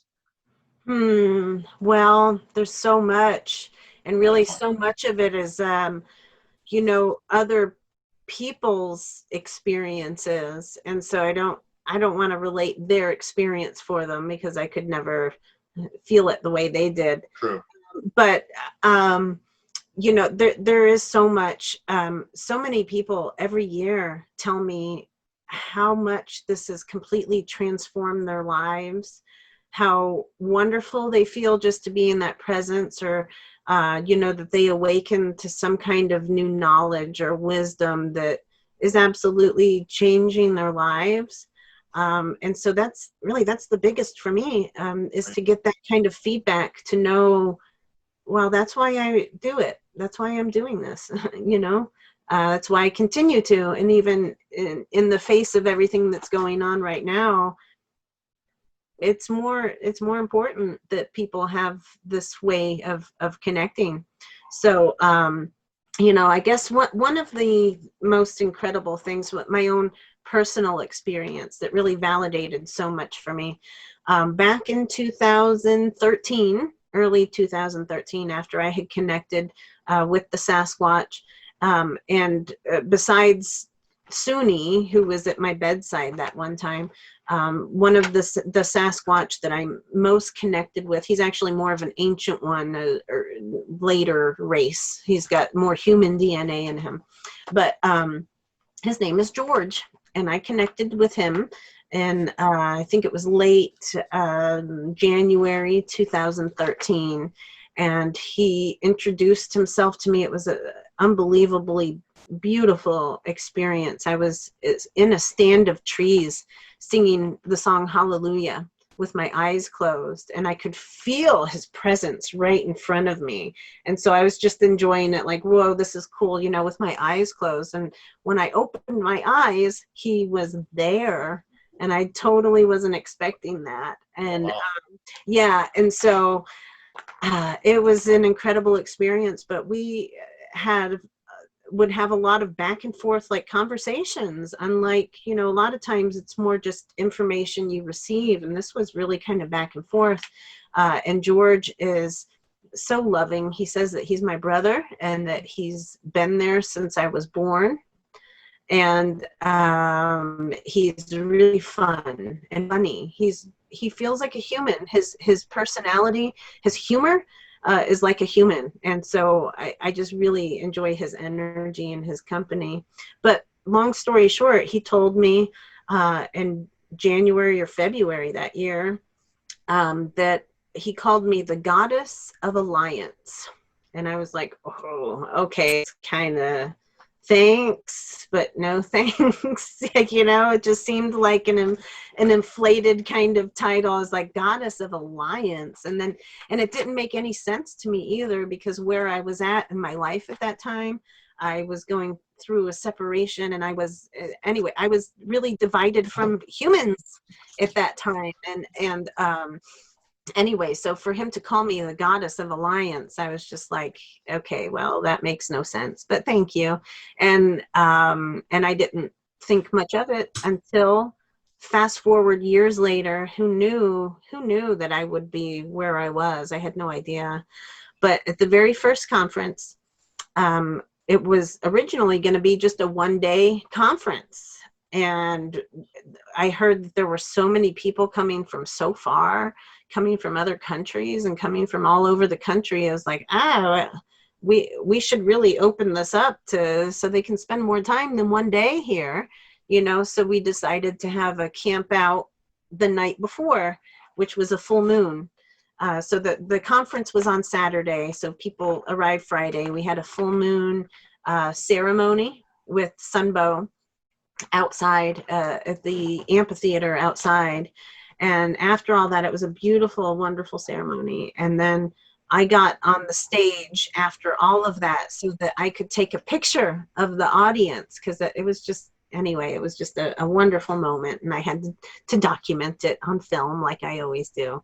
And so I get on stage, and you know, it's like, okay, everybody cheese, and right when I did, I took the picture, and I feel this big nudge from behind, like my whole shoulder moved like this, and I'm like, okay, what's up? And it was George, and he goes, see, I told you were the goddess of alliance. Oh my God. You're right. Good story. Wow. Yeah, I mean, it's something I hadn't even thought of. And then he points it out to me again here, like 4 years later. It's like, I see what you're talking about now, because if it wasn't for the energy that I put into this gathering, none of these people would be here right now. Absolutely. And yeah. And so for me, that was kind of my wow, that was my wow moment, that I did it, and I did it with their help and their guidance. I get a kick out of the fact, you know, like some of the names like Camus, Ari, Forshna, Rajase, and then George. Like George, kind of like George. I asked him about that because I thought it was funny too. I asked him about that. I was like, how did you get a name like George? And he goes, my mom liked it. So I was like, okay. My mom liked the name. But then I looked it up, and the name George means from the earth. Ah. Yeah. So I was like, okay, I can accept that. George. I have a deep question for you. Are you ready? Yes. Okay. In all the stuff that's going on with the coronavirus and the pandemics and the lockdown and all the kind of stuff, and the political upheaval, economic crashes and all that kind of stuff, my question for you is, are we winning? Yes. We're winning. We're winning. As long as you believe we're winning. That's all a matter of perception too. Right. Those that feel they're going to lose are probably going to lose. So, yeah. So no. I mean, we create our own realities, right? I mean, Right. Once you get a connection, a deep connection with a Sasquatch, you realize, I mean, it's, you know, some people realizing it on a rudimentary level, but we really do create, we think our reality into Right. being. So if we think it's going to be a positive outcome and a good one, then, you know, we're going to make it like that. So it's very important where we put our energy towards, right? Exactly. And it'll be different for every individual too. While some experience one thing, others may experience something completely different, even if they're in the same. Yeah, but you're the connection lady, and if you say we're winning, then we're winning. You know, so it's important to say we're winning. Well, And I'm not sure I about, believe we are winning. I'm not sure about you, Mr. Beans. You know what? I Kelly cancel that. We're not winning. We're not winning. We won. All right, good. We won. Won. We Yeah, won. because there is no time. Everything's already happened, right? Yeah. I mean, time Exactly. doesn't exist, really. I mean, Sasquatch have proven that to me in so many different lessons. The ET people say it's a done deal. It There's is. nothing can stop it now. It is. And this is also part of the whole, you know, the whole 2012, the shift in consciousness. We were bound to do this. And if you look at, I mean, not only our personal circles, of course, we're all connected with, you know, enlightened people, woke people that understand what's going on. And, you know, so we can look at that in our direct circles, but even the people that we would consider not to be a part of that circle, people that have a different type of consciousness or different ideas, they're waking up too. And you see it, and especially amidst all of this crap that's going on, people are realizing, wow, whereas you know, they always held on to this idea that, you know, the government was going to help them and save them. Now they're realizing, oh, what I thought was real is not. And they're just waking up to new possibilities and new realities, and things like that. So everybody's path is still unique and in their own time, you know, but overall, yeah, we've already won. And what we're seeing right now is basically it has to come apart before it can come back together. You know, if you're living in a house that's built on a really crappy foundation, you got to tear down the house, rebuild. You got to rebuild the foundation. So that's what we're doing. You know, when you mentioned "Don't Stop Us Now," there, Michael, well, that's your alter. That's Frank your, Oliver Beans. alternative. Yeah, Frank. I almost burst into "Don't Stop Me Now" by Queen. I had a alt that I wanted to just start, but probably my landlord wouldn't like that too much. So, actually, we have a guy coming on that wants to sing on the show. Isn't that true, there, Mr. Beans? Yeah. So, do I have to have a singing competition with him, or? No, it was going to be, you know, a cappella, I think. Oh, because I can't really sing too loud in the house here. So, Hey guys, I'm gonna take a 3-second break. Okay. Absolutely. Okay, I'll be right back. Well, now we can talk about Kelly now that she's gone. What do you think of her? I think something here. I forgot what it was. Oh, we're gonna maybe look at some of her pictures. That's what we can do. Well, I actually wanted to bring up, maybe she can bring some of her orbs up and we can talk about them. And then, and she's also. You guys start off, when you start off with like 5 pictures. Now you got like 50 pictures in there. How are you going to be able to talk about 50 pictures?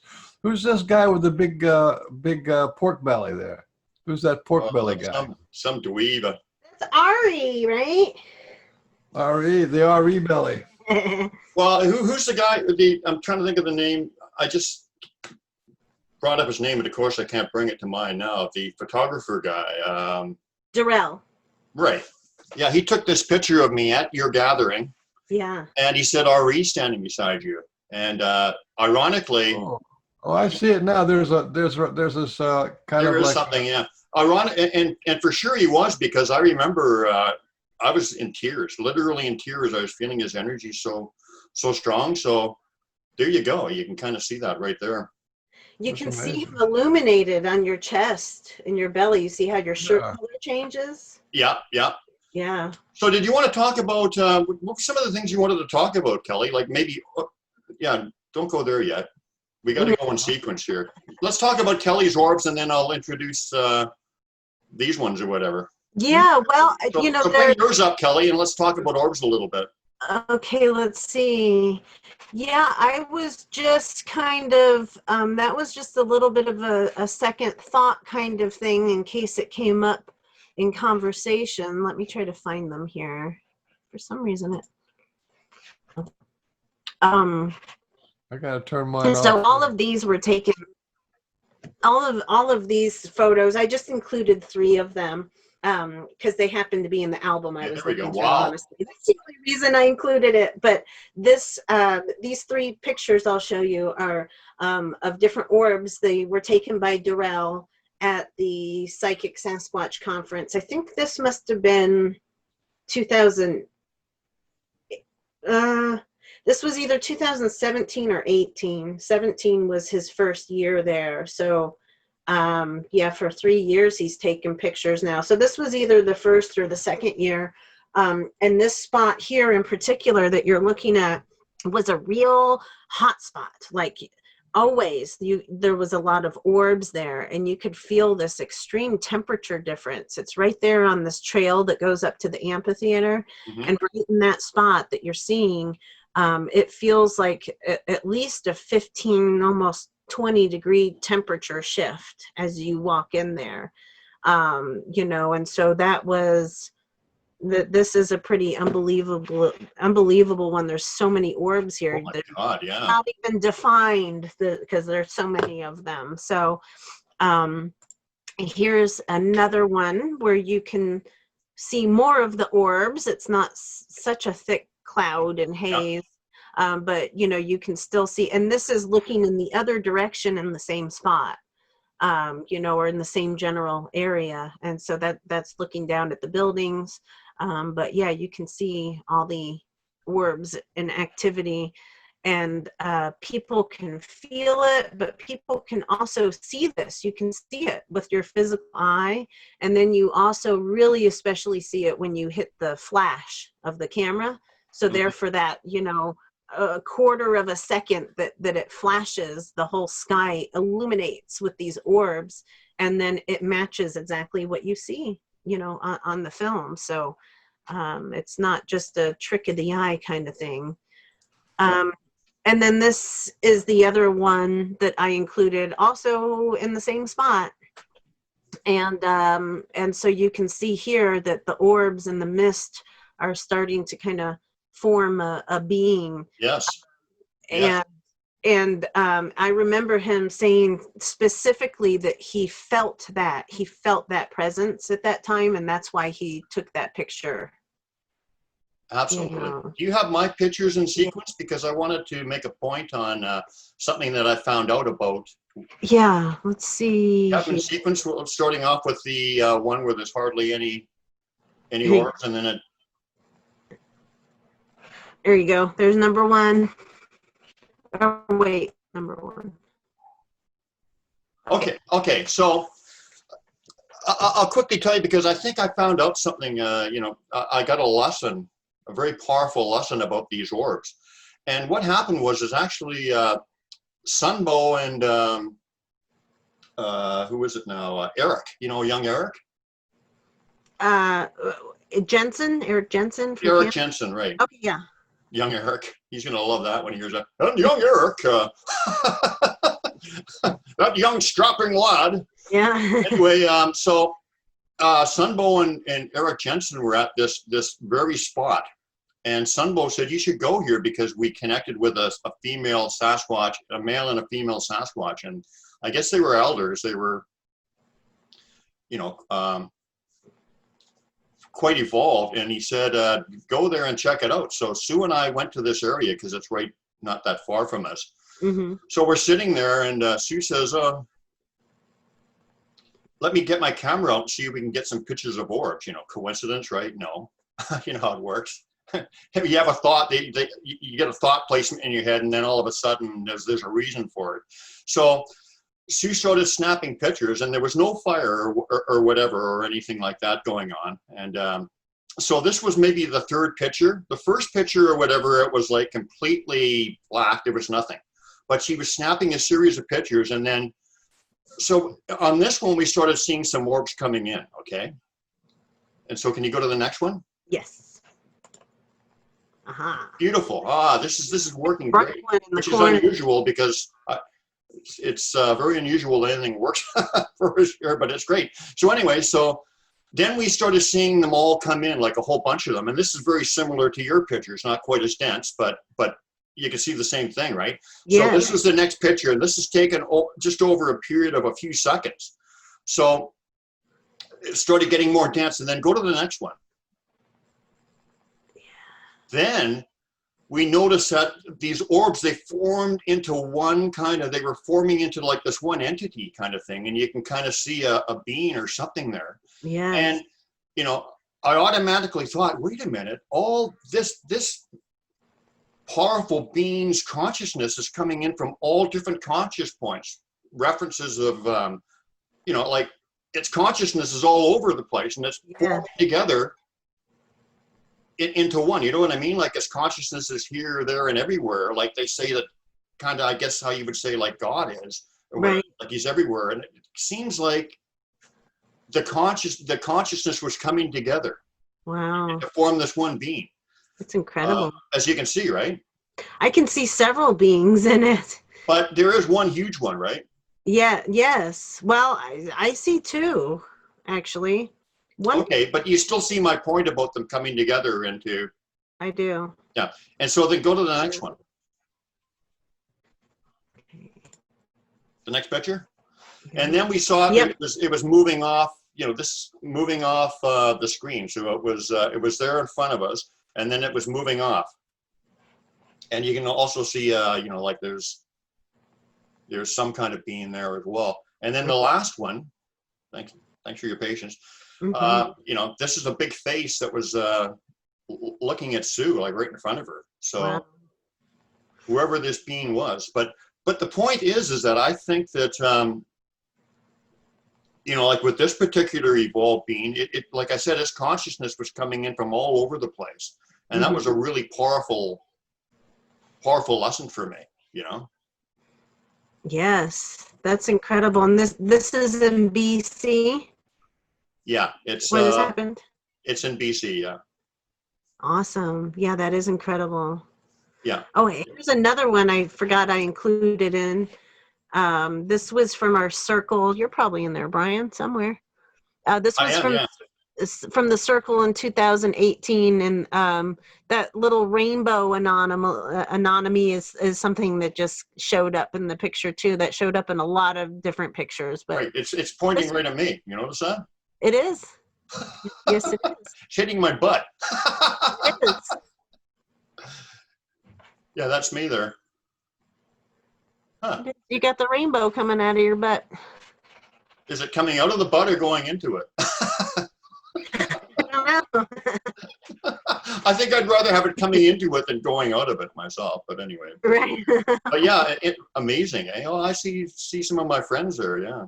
Oh yes. What a great gathering. Yeah, I mean, your gathering is, you're right. It you know, when you said it really brings people together, and it opens up a lot of people's minds, and it introduces them to the idea, and then the Sasquatch are able to work with them from that point. Yeah. Right.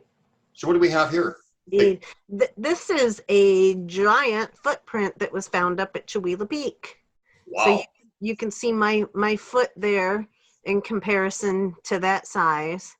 And we estimated, you know, on average that this being, you know, according to regular ratios, that this being must be about 17 to 18 feet tall. And the picture doesn't really do it justice, but it was so deep into that too. You know, it was pretty incredible. And yeah, so this was found at Chihuahua Peak, I want to say in 2018. That's the biggest one I've ever seen. Yeah, me too. And like really clearly defined. How many inches was it? Did you measure it? I can't remember. I'd have to ask Sunbo. Yeah. We did, but like I said, all I can really remember right now is that we estimated the being must be about 17 feet tall.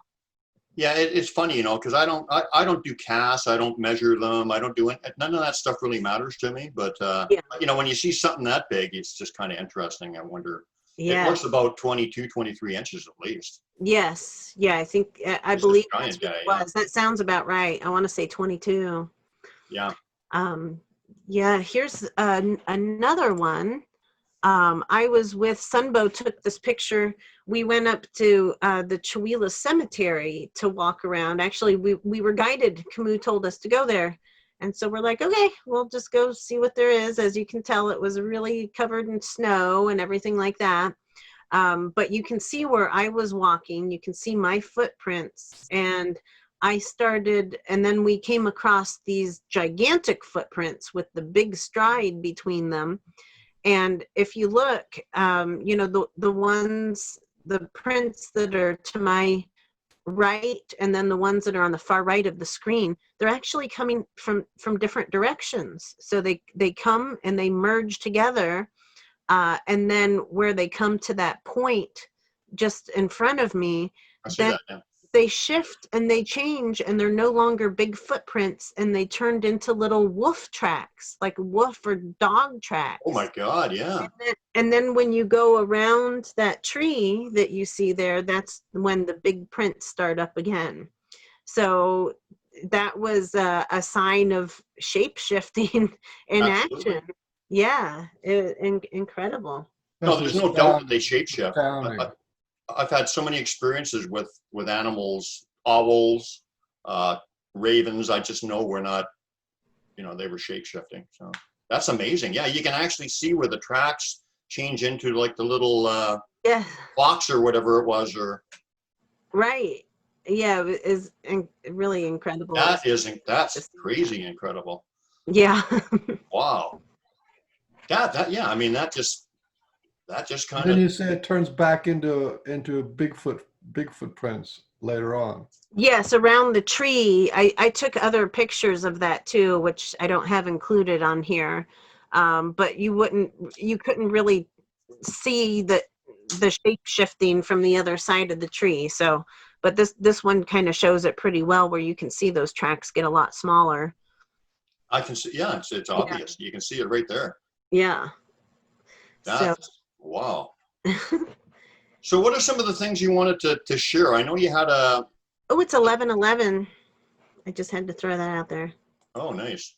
Oh, I wanted to ask you something, and then you have a few things you wanted to share about a picture of a child that you came across, and I'm sure some other things.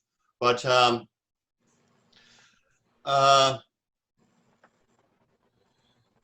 yeah, Sue told me, that she's been lying in bed many a time, and she's felt like things tinkering with her, like actually like they're fidgeting or doing something, working on her as she's just laying there, like little sensations or whatever. And it does seem like they're maybe doing a DNA upgrade, or they're doing something. Yeah. And she's experienced that a lot. And the other thing is I wanted to ask you, this is a question that Sue wanted me to ask you. Her and I have both lately been experiencing kind of like a mind fog, like a dizziness, like our heads are kind of disoriented or whatever. And some people are suggesting that that's, they're working with our, I don't know, changing our brains or something, or doing something, or. Yeah, and there's really, I mean, I don't have a definitive answer on that, because You heard that though? yes, definitely. But I think everybody is experiencing different things at different times. So it's hard to really know. Like, if I would say, if you get this overwhelming feeling that something particular is happening to you or facilitated by a particular being, you're probably right about it, but otherwise there's all kinds of things that we're experiencing and going through right now too. As far as like DNA upgrades and things like that, yeah, that's something that's definitely happening right now. But that doesn't necessarily mean that it's the Sasquatch or even the star beings tinkering with us so much as it is that it's just the right alignment and time for that to happen. A lot of this was set up by us before we even came here, you know. We knew that we would progressively keep going through these changes. And so sometimes, yeah, things are facilitated by different beings, especially if we're more closely connected to them, especially if we've asked them for help, you know. One time my hip was just hurting me so badly, and I was just like desperate for pain relief. And I asked them for pain relief, and I felt like pressure points on my hip, and it helped release some pain. And so, you know, with that particular situation, no doubt was there somebody there helping me and touching me and assisting in that request. You know, but a lot of times, like I said, DNA upgrades, and a lot of times there are effects from environmental things as well too. You know, we know about 5G and this and that. So a lot of things is our body adjusting to all the different frequencies. There's all kinds of things that we can't see, and all kinds of things that we can barely even comprehend. And one thing that the Sasquatch keep telling me, one very insistent thing that I hear almost daily, is that nothing is as it seems. Nothing is as it seems. Right. I'm getting a few questions or a few responses from the chat. Mm-hmm. To Warren says in reference to the brain fog or whatever, ascension symptoms, ground the energies. And then Dana Minium, who actually was at a gathering I had last year, she says, I'm feeling the brain fog too. So I guess it is, I guess people are experiencing that. Yeah. Yes. Yeah. And, you know, a lot of things too are, you know, planetary alignments, cosmic alignments, and things like that. As much as we are connected with everything in nature, and, you know, all these different beings, the celestial bodies are beings, and they hold their own consciousness. And so astrologically, where they are and where we are greatly affects us more than we understand and more than we know. So a lot of times, if we're having big major downloads of information and we're realizing all of these mind expanding things, most likely Neptune is somewhere in your chart, you know, that's helping to facilitate this. Or right now, for example, Mars is in Aries. I don't know if you know anything about astrology, but yeah. Hey, Aries. So have you felt a little aggressive lately? Maybe. Many people do. You know, there's a whole flow going on with me. I don't, you know, Right. I don't really judge it. So I don't say, oh, this is different than that. Exactly. You're an Aries? Flow. You're an Aries? Aries, Taurus, Leo. Well, that's the problem. I don't really get along with Aries that well. But that's why the show works, because we got a lot of friction between us. But you know what? That Taurus helps balance that. Yeah. I'm a Taurus sun. So that's grounded. Yeah. Aries and Libra don't really get along that well. I don't think. What happened? I said Aries and Libra, which I am, don't seem to get along that well, but it works for the show. Where's As your long as we're not having sex, I'm not too worried about it. What's that, Kelly? Where's your Leo? Do you know? My Leo? Uh-huh. I bet you're a Leo rising. Who, me or Mike? You. Yeah, you, Mike. Or I'm sorry. No, I'm you, Brian. Yes. I'm an Aries sun, Taurus moon, Leo rising. Okay. And are you a Leo rising too, Brian? Yeah. You mean Mr. Cunningham? Yes, Mr. Cunningham. I have no idea. I don't know anything about astrology. I don't know. All I know is I'm a Libra. If you know the time you were born, I'll look it up for you, and I wouldn't be surprised if you're a Leo rising, just like Michael. And that's why the show works. I mean, just like Frank. See, I can't even keep your names right. Well, you see, we don't really want our real names out there. As long as it's a fraud, it doesn't matter. Right. Well, we don't really want Because nothing is as it seems. That's right. Yeah. Exactly. Yeah, I don't know. I don't really know what time I was born. I'm not sure if I could find out. I guess I could, but It'd be on your birth certificate if you can find that. it would have the exact time on it. It should, yes. I know I was born during a hurricane, though. Really? Hurricane Hazel Really? in 19. Yeah, Wow. I don't know what that's all With a about. hurricane. Yeah. That's cool. Oh, I wanted to say that I had a planet come by and visit me one day. I mean, it was an amazing gift from Sasquatch people, and all this whole array of things was happening to me, right? And sort of in the middle of it, this planet came to me and just said hello, you know what I mean? And it was like the most loving, the most kind, the most conscious, the most soft and gentle thing you could imagine. I mean, if you try to imagine what would be the personality of a planet, and I was like really touched. Right. That's awesome. That's a beautiful connection. But like I was saying though too, that it really does. There's so many different factors that play a part in what we're experiencing or how we're feeling or where our emotions are. And it's really a pretty good rule of thumb with things. It takes a lot of. There's so much. It's such a big topic, but basically, where your moon may be the emotional patterns that you kind of follow and things like that. But here recently, like a good part of this year, there's been all of these planets in retrograde, like all kinds of them, which is unusual. And so when things are in retrograde, they seemingly look to be going backwards. They're not really, but it looks like it's going backwards. And so that is also a time of inner reflection more than it is of outer action. So when planets are in retrograde, we're more introspective. And we're seeing a lot of that right now as a big downtime. I mean, the world has been shut down for a good part of the year too. I mean, how much more introspective can you be, and so one thing that I'm getting, not just, astrologically or from the Sasquatch, but I just know that this period of time that we're in right now is this really wonderful, I wouldn't even necessarily call it a grace period. It is, but it's a time for us to really take charge of ourselves and put forth that energy and the visions and start to create what it is that we really want to see.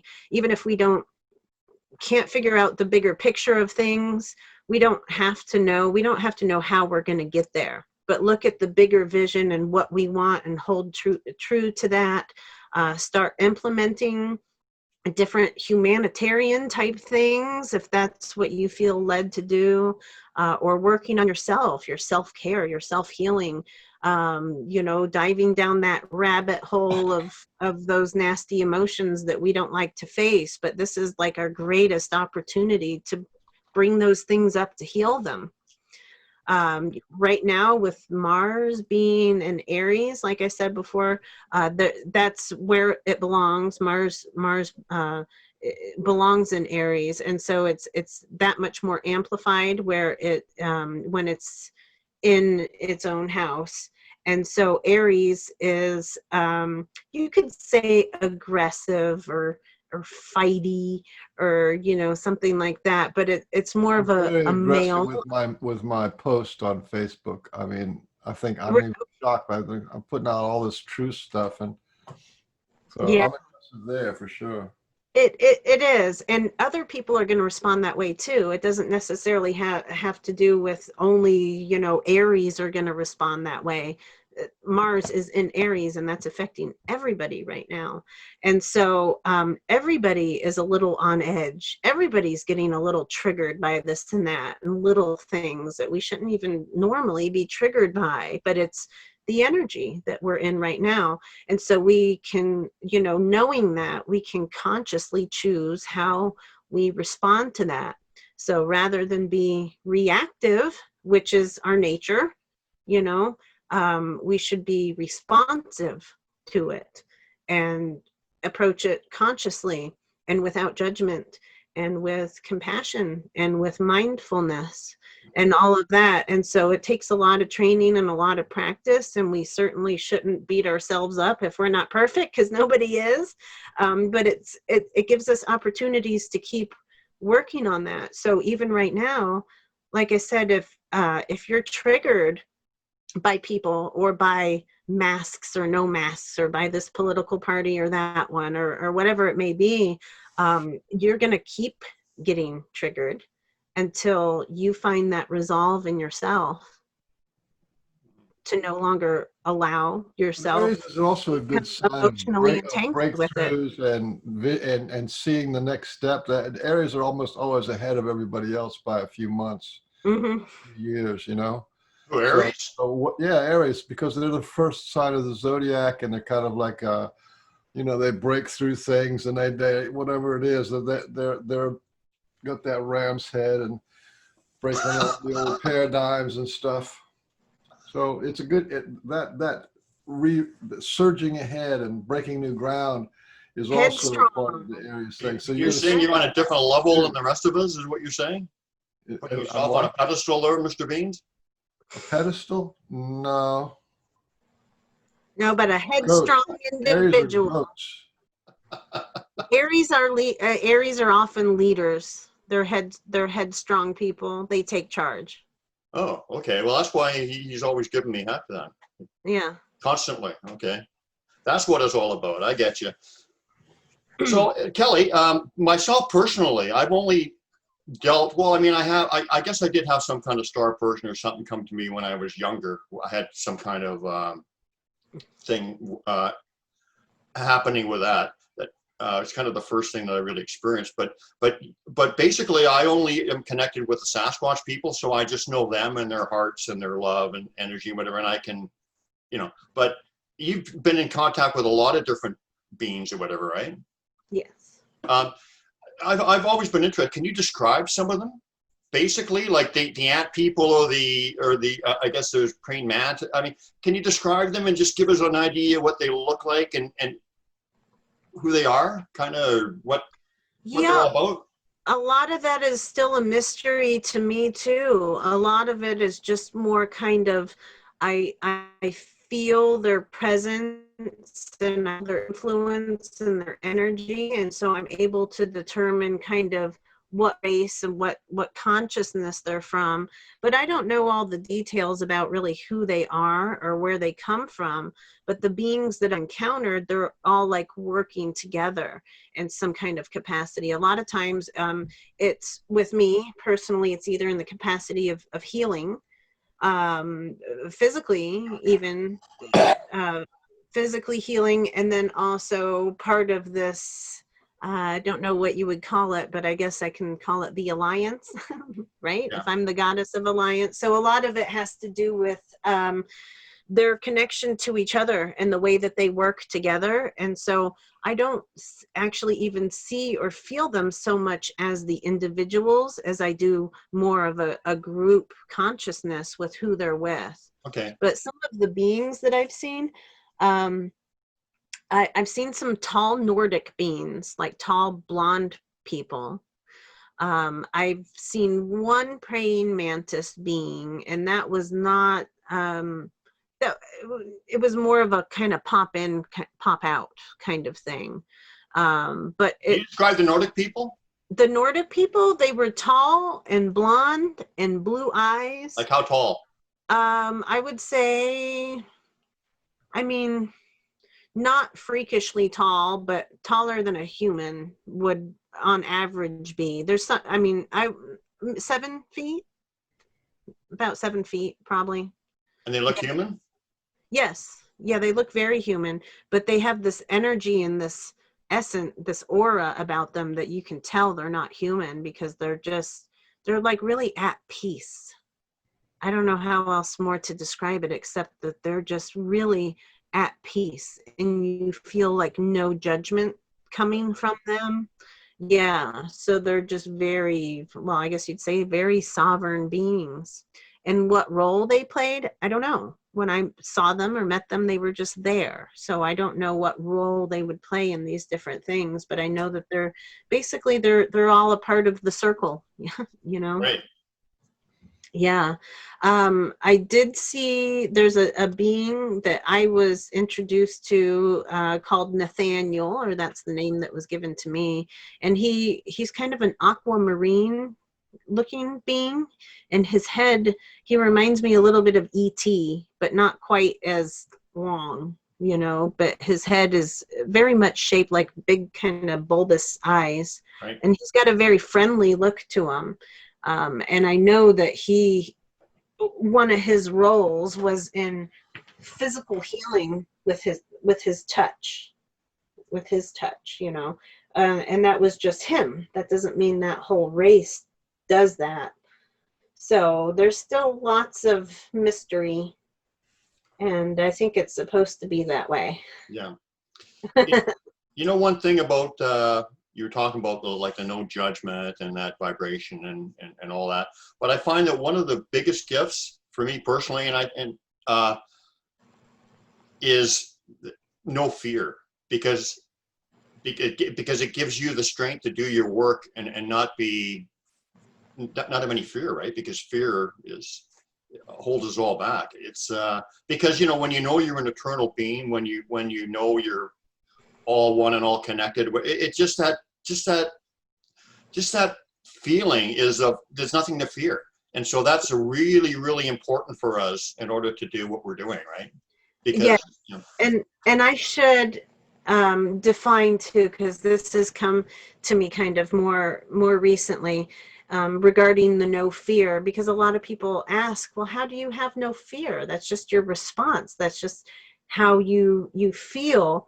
And we should acknowledge and feel our emotions to the deepest that we can. You know that, Frank. So, feel it. So when we're in fear, it's okay to feel the fear and acknowledge the fear and explore that. Why am I fearful? And so it's not always easy to not have fear. The key is being fearless. mm-hmm. You can have the fear, but you do what you have to do anyway. And that's fearlessness. And that is actually, that's kind of even more noble than saying, oh, I don't have any fear. That's saying, I have fear and I'm doing it anyway. You know, I had an experience. So I don't want to get too much into it because it's about you, obviously. And we want to hear your story, especially about the child and that. But I found that I had an experience where I was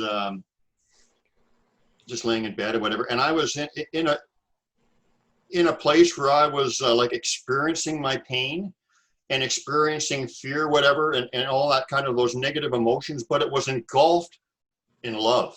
Yeah. And it was like I was observing it without judgment or being brought down to the negativity that fear and whatever invokes in us or whatever. It was like I was looking at it as an observer. Yes, that's how it should be. That's how it should be. Yeah, That's what I we're know that would make striving sense. towards. That's how we get more connected with ourselves and all of the higher realms. That's how we become more conscious and more wise, is by looking at things as an observer. Yeah, these aren't things happening to us. They're things that are happening. Right. They're things that are happening. I know a little bit about fear, and because I sort of teach it. Here's the thing about fear: is the fear that holds you back is not the end of fear. The fear that holds you back is the fear that's closest to you. But Right. think of it in terms of singing, right? You can only sing so loud, and then you reach a limit. You can only sing so high, and you reach a limit. Mm-hmm. Right? So, but fear and then anger on the other side, they're like that. And sort of in the middle, it sounds like you have this, it's like this big deal, right? But if you move into your fear and let it go out to the very end, whenever you've ever gone to the very end of your fear, then that's it. The fear ends. There is no more. It's a limited thing. So from then on, all the way back to the number line of where you are in your normal state, you can always see where you are on the fear line. So that therefore, it's not that it that the fear ends, but the effect of it ends. The same thing with rage. That's why you need to be able to explore your deepest fears, explore them and see how far they can go, and then you'll never be afraid again, because everything is going to be shorter. Everything in reality is shorter than the fantasy fear. Exactly. I love how you put that. That's wonderful. Yeah. So just diving into it, finding the source of that. And that it has an end, and Mhm. pain has an end, but you have to go into it, and then you find the end of it, and once the pain is finished, that's it. Yep. Exactly. And look at it without judgment. Right. I love that. So there's a few things you really wanted to get into. One of them is that amazing photograph of that child that you came across. Did you want to talk about that, or do you want to talk about something else first? Sure. Well, no, I can touch on that. It's a kind of one of the current explorations I'm going through right now, and so I'll just start off by saying that I have set an intention to and asked my ancestors and guides and everything to make themselves more known to me, to show me how I can help them, how they can help me, things like this. And so I am a thrift store and antique junkie. Yeah, I love anything antique and everything Are like you a this. hoarder? No, well, I don't know. Maybe with books. With books, yes. Um, so anyway, so I went to What do you like about it? Because it's old and has history and energy, probably. What do you like about it? I'm just such an inquisitive person. I Okay. just love to learn. And yeah, I love the energy. I guess I kind of look at things like a child, and when I see something, I'm just like, wow. And then I'm able to kind of place myself back in that time where it was being used. It's really, for me, it's like this really cool multi-dimensional experience, That's which is interesting. going to get to where I'm going with this. So this is That's interesting you said child, because I think that's one of the things a lot of us have in common, uh is we haven't lost that inner child that, Yes, indeed. Yeah. Indeed, I strive for that. I love to see things with amazement and wonder. Or And some people would just say I'm immature, but right, well, they could say that about me too. But I was in a antique shop. Let me find my screen share thing here.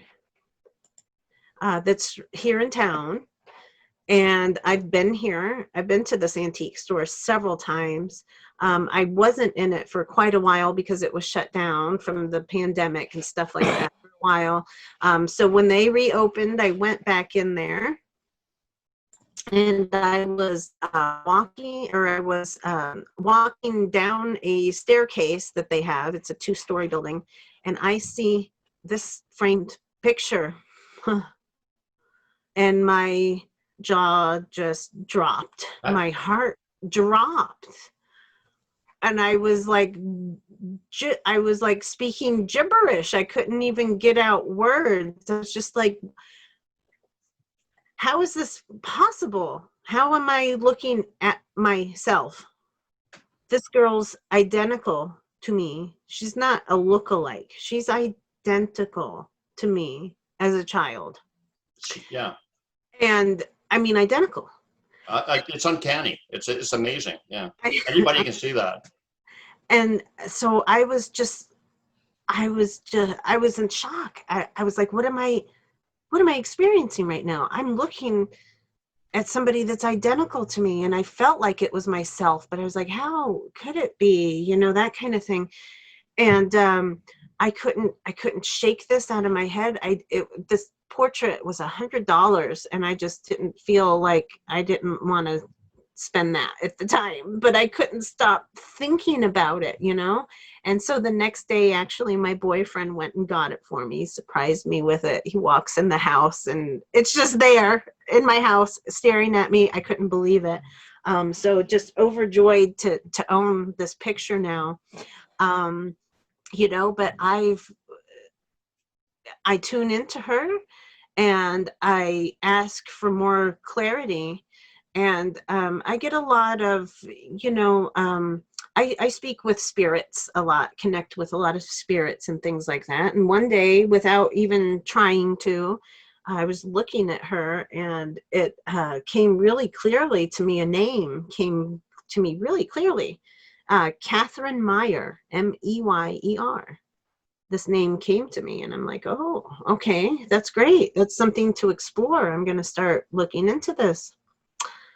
And then I found out later that day or the next day or something that the home I'm living in, it was the Myers family that built this home. Oh my God.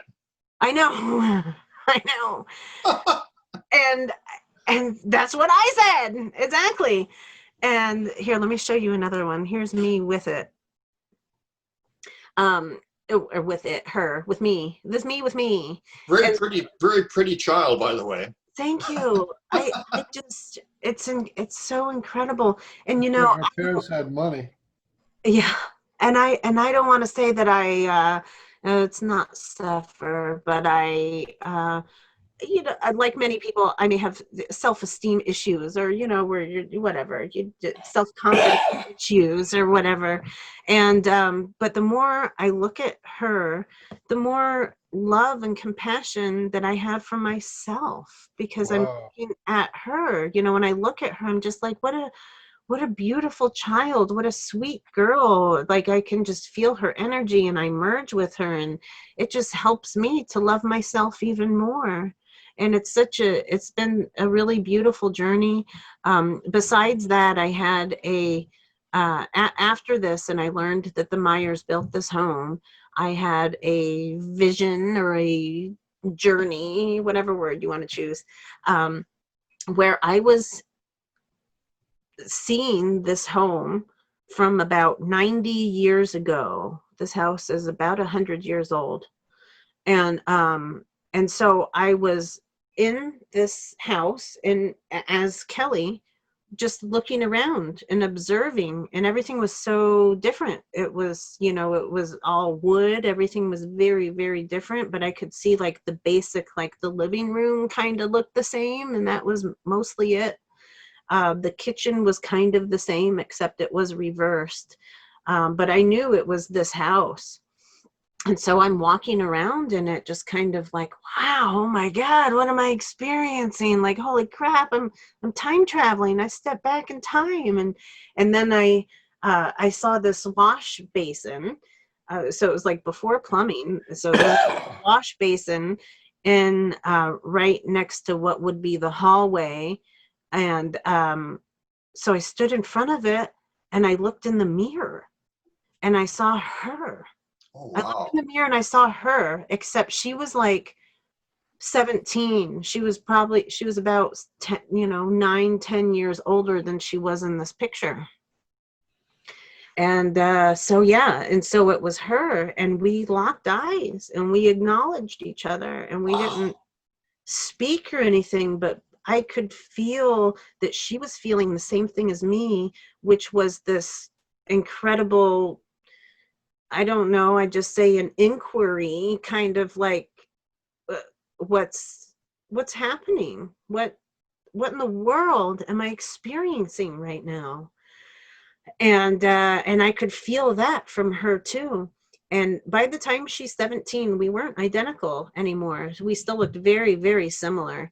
But in this picture, in this snapshot of her, in that moment of time, she was identical to me. But then, when I saw her in the mirror, her nose was a little different from mine. Like, her nose was a little rounder than mine, but we still looked very, very much alike. And so that was incredible. Here's a picture. Somebody did this. I was probably about the same age as her in this picture. Somebody helped put that together for me. So it's not the absolute best, but you can definitely see the similarities. I want to see you with your hair like her. Make you. I want to do that. I want to do that, and I want to get a dress like her and pose just like that. Yeah. So did you look into any of the history of her or whatever? Did you dig into it a little deeper? Or? I've tried. It's nothing yet. I guess it's So kind of I'm hard. just Yeah. trusting. I mean, yeah, it would be I'm hard. just trusting when the time is right that more information will come to me. I'm anxious to go to a local museum here that I haven't been to yet. It's been closed because of the pandemic and stuff. But what I learned, actually, our neighbor Terry is the one that told me that it was the Myers that built this house, and he goes, and they built several buildings in this town or in this county. So I have a pretty good chance of finding out more. Yeah. Yeah.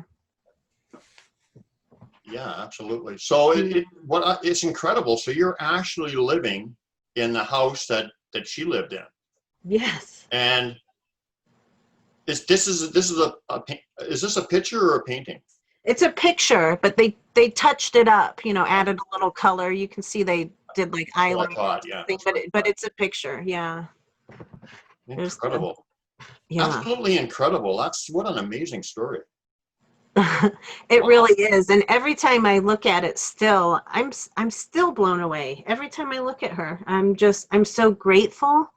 I mean, we all have doppelgangers, right? Or we've all seen, famous people compared to other people. Like I've seen John Travolta and Nicolas Cage, people, lookalikes from back in the day, people that must have been their ancestors or something.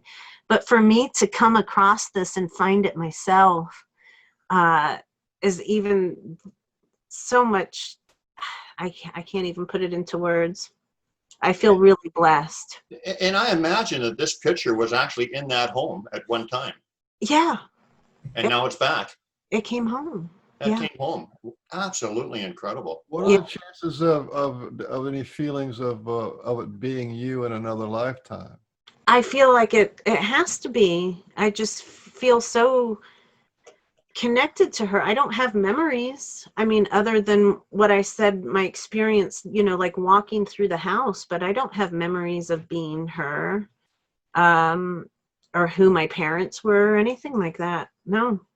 And I do have memories of some other past lives, some that were prominent to me in my consciousness and my, experience where I'm at now. So there's some past lives that I have connected to, and I do have some memories of. This one I don't, and that's what makes it even like that much more cooler and mysterious about all of it. It's something, to talk about astrology. My moon's in Scorpio, so I love mysteries and I love detective work and all of this. So this is fun to me to really explore this, but not only is it fun, it's so rewarding. Even if she's not me, there's an undeniable connection. I kind of got a feeling she is. Yeah, I do too. What did it feel like when you locked eyes? Did she acknowledge you? Yeah. How do you describe that? When you looked in the mirror and you saw her looking back at you? It was, like I said, it wasn't even like a hello. It was more like, how a cat that's curious cocks its head like this. That's kind of like what we both did. We looked in the mirror and we both went, huh? And that was really it. Wow. We acknowledged each other. That was it. Really, it was just kind of what's happening? What reality am I in? Yeah. And so we both experienced that. And so for me, that was validating that she is me and I am her. I saw her in the mirror. Yeah. Yeah. It's interesting. I don't know if this is related, probably not, but I remember one time Sue, because Sue and I have a very close connection. One time she looked in the mirror and she saw my eyes on her face. Mm-hmm. And it was like, but it was like it was by accident, because it was like it was shocked or something. It was like, oh, you caught me kind of thing. So right. It really is amazing how just closely connected we really are. Everybody. It is. There was a couple times in my life, you know what? I think I was pregnant because I had some really, really prominent dreams when I was pregnant. And so I think it was probably, no, Could it have been? I don't know. Honestly, I don't know. It was somewhere in the before I moved to Washington anyway, I know. So, but it was a dream, but I didn't realize that it was a dream because it was so real. And these are two different occasions, both within a very short time of each other. One dream, I looked in the mirror and I thought it was me. I thought it was real. I was looking in the mirror and then I noticed that my teeth were they had holes drilled in them and there were rhinestones inside of my teeth. There's like an emerald and a ruby and a diamond and like inside of my teeth. And That's I was not like, normal. I know. And I was like freaking out in the dream because I thought it was real. I thought I was awake. And I was like, oh my God, what happened? Like, what happened? How did this happen? You know? And then I woke up, realized, okay, that didn't happen. And then later, a very short time, I don't know if it was within a day or 3 days or something like that, I had come across a picture on the internet of a skull of some kind of royalty that had all of these gemstones in their teeth, just like I did. And I was just like, oh my God, whoa, like, I didn't know people did that. I had no point of reference for that whatsoever. And then I see it after having that experience. And so, that was incredible. So maybe that was me. Maybe that skull that I saw on the internet, maybe that was my skull. Or if not me, then I probably had something similar in a previous life. Speaking of skulls, you have some pictures of a beautiful blue skull. Oh, I do. Let me show you. Well, the other thing is, but while he's away, we got to end this. Yeah, we'll end it. We'll end it. See? I wanted to ask you a question though. Can you tell me? Yeah, we'll wrap it up and what did you find out? What did you find out about those people with the diamonds and stuff in their teeth? What were they? Did you find out anything about them? That it was royalty. I don't know if it was, you know what? I can't even, I want to say Aztec. I want to say it was Aztec, but I could be wrong about that. But yeah, that it was a representative of royalty. Most people didn't have that, but very few did. And then another dream that I had at about the same time, looking in the mirror, I was like brushing my hair in the dream, and all of a sudden I'm noticing my head is like here. I had this gigantic, I was one of the long-headed beings, and I'm sitting here like feeling my head. It was so real. I could feel all the sensations, and I'm sitting here freaking out. What happened to my head? How did it get so big? And, and then I came to wake up. I came to reality and realized, okay, that didn't happen. And then I learned about the long-headed people. Yeah. And I see their skulls that look exactly like how mine did. And foreknowledge. You get foreknowledge. Quite a bit of foreknowledge. Yeah, that's happened to me too. Well, I wouldn't say it's common, but I can associate with that for sure. Absolutely. It's amazing. So we're going to see a skull here, or? We are. So let me just touch here and say that, first of all, here's my little flyer for the Psychic Sasquatch retreat this year. And as you can see, I've got a picture here. We're having the Mitchell Hedges crystal skull this year. Oh, right.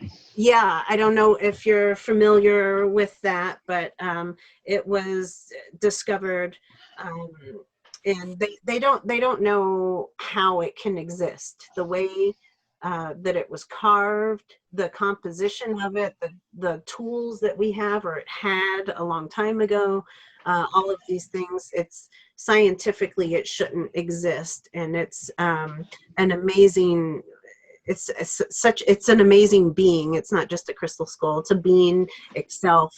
People can do personal sessions with it and meditations. But a lot of people that come in contact with the skull really just have some kind of really significant something happen to them. It really awakens something within, or helps to put them on their highest path brings Yeah. in the energies that they need. So anyway, we're really excited and honored to have it here this year. Bill Homan is the caretaker of the skull, and he's going to be offering private sessions throughout the whole thing. So we're hoping everybody has an opportunity to connect with it.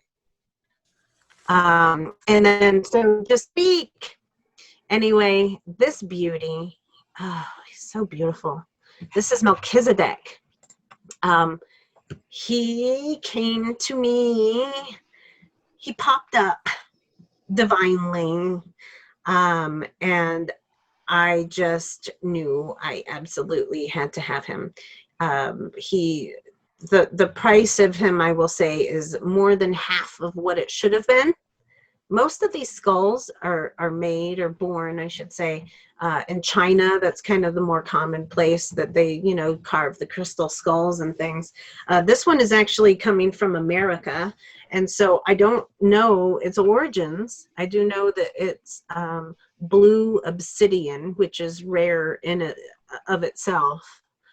Which also happens to be one of the stones that I'm working with the most right now. I have been for about a year. It's just, I just absolutely love it. Yeah. And so anyway, I saw the skull, and I was contemplating, am I going to get it? And I realized if I don't get this right now, it's not going to be here like an hour from now. So anyway, he just arrived to our home this week. And I'm working with him and absolutely love him. And he told me his name was Melchizedek. And I know that name. I'm familiar with it, but it's not a being that I was really too familiar with. I remember hearing the name in the Bible. And so I looked it up, and, he represents higher learning. Melchizedek is actually kind of the way that he lived and taught and died and everything is very parallel to Jesus. And so Melchizedek is considered another Yeshua, just like Buddha or Horus and, these other beings. And so Melchizedek is one of them too. And he represents higher learning and all of that. And so anyway, we've had a number of people over here working with him already. And he's just incredible, and so many people have.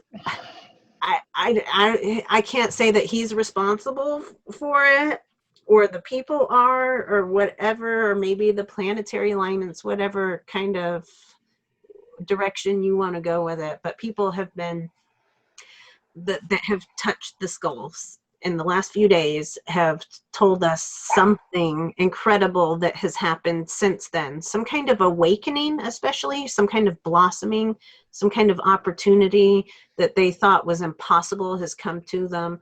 Our friend Michael playing with the guitar, he just likes to kind of play around, and he's like, oh my God, I don't know what happened, but all of a sudden I went through this portal and I could just start playing like magically and beautifully. And many different things like that occurring. And so, like I said, I can't say that the skull is solely responsible for that, but a lot of it has to do with how we interact with each other, what we feel, what we think, what we believe, and the effects that we allow. But the stone of blue obsidian itself is a mighty powerful healer in itself. Coupled with the fact that this skull told me his name is Melchizedek. So anyway, that's who I'm working with now. So what's the story behind him? How did he come into being, or what's his history? Do you have any idea? No, I don't is know. Is it one of the, like, there's I've seen a few shows on the crystal skulls on Coast to Coast and a few things like that. Is he one of the? There's a limited amount. No, he's not. No. He would have been manufactured most likely in China, but I don't know. Like I said, he was actually from a private seller in Illinois. So I should inquire with them and see what more information that they have. But no, he's not one of the 13 that I'm aware of. I mean, maybe there's more than 13, but anyway, he's really incredible. And regardless of, I mean, the 13 skulls, yeah, they all do have incredible personalities, incredible beings, and information, and just it's knowledge stored within them. It's almost like accessing the Akashic records in a sense. Yeah. Well, This particular one, Melchizedek, actually has a little imperfection in his head. It's not on the surface, but it's inside, and there's a little crack, just like a little imperfection when whoever was making it. But I don't see that as an imperfection at all. And as a matter of fact, I keep feeling like all this light coming through that little crack. It's really incredible. wow. Wow. That is amazing. Yeah. Wow. Well, I think Mr. Beans has been pretty good with us. He's a guy who watches the clock pretty closely.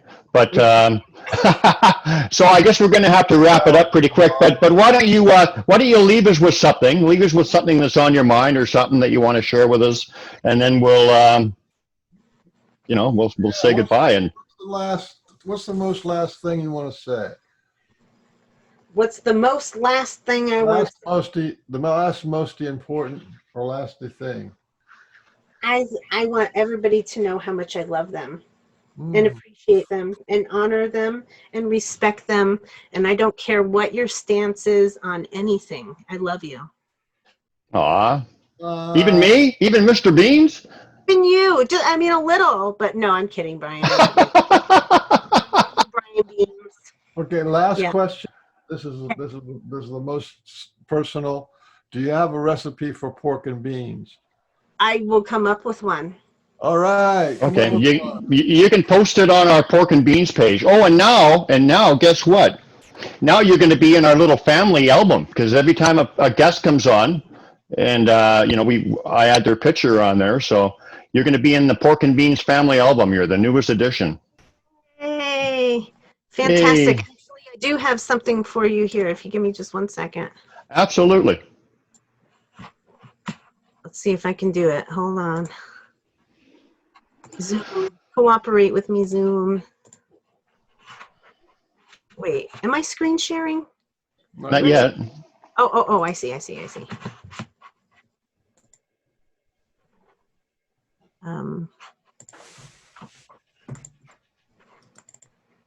There you go, guys. Oh, we go together like pork and beans.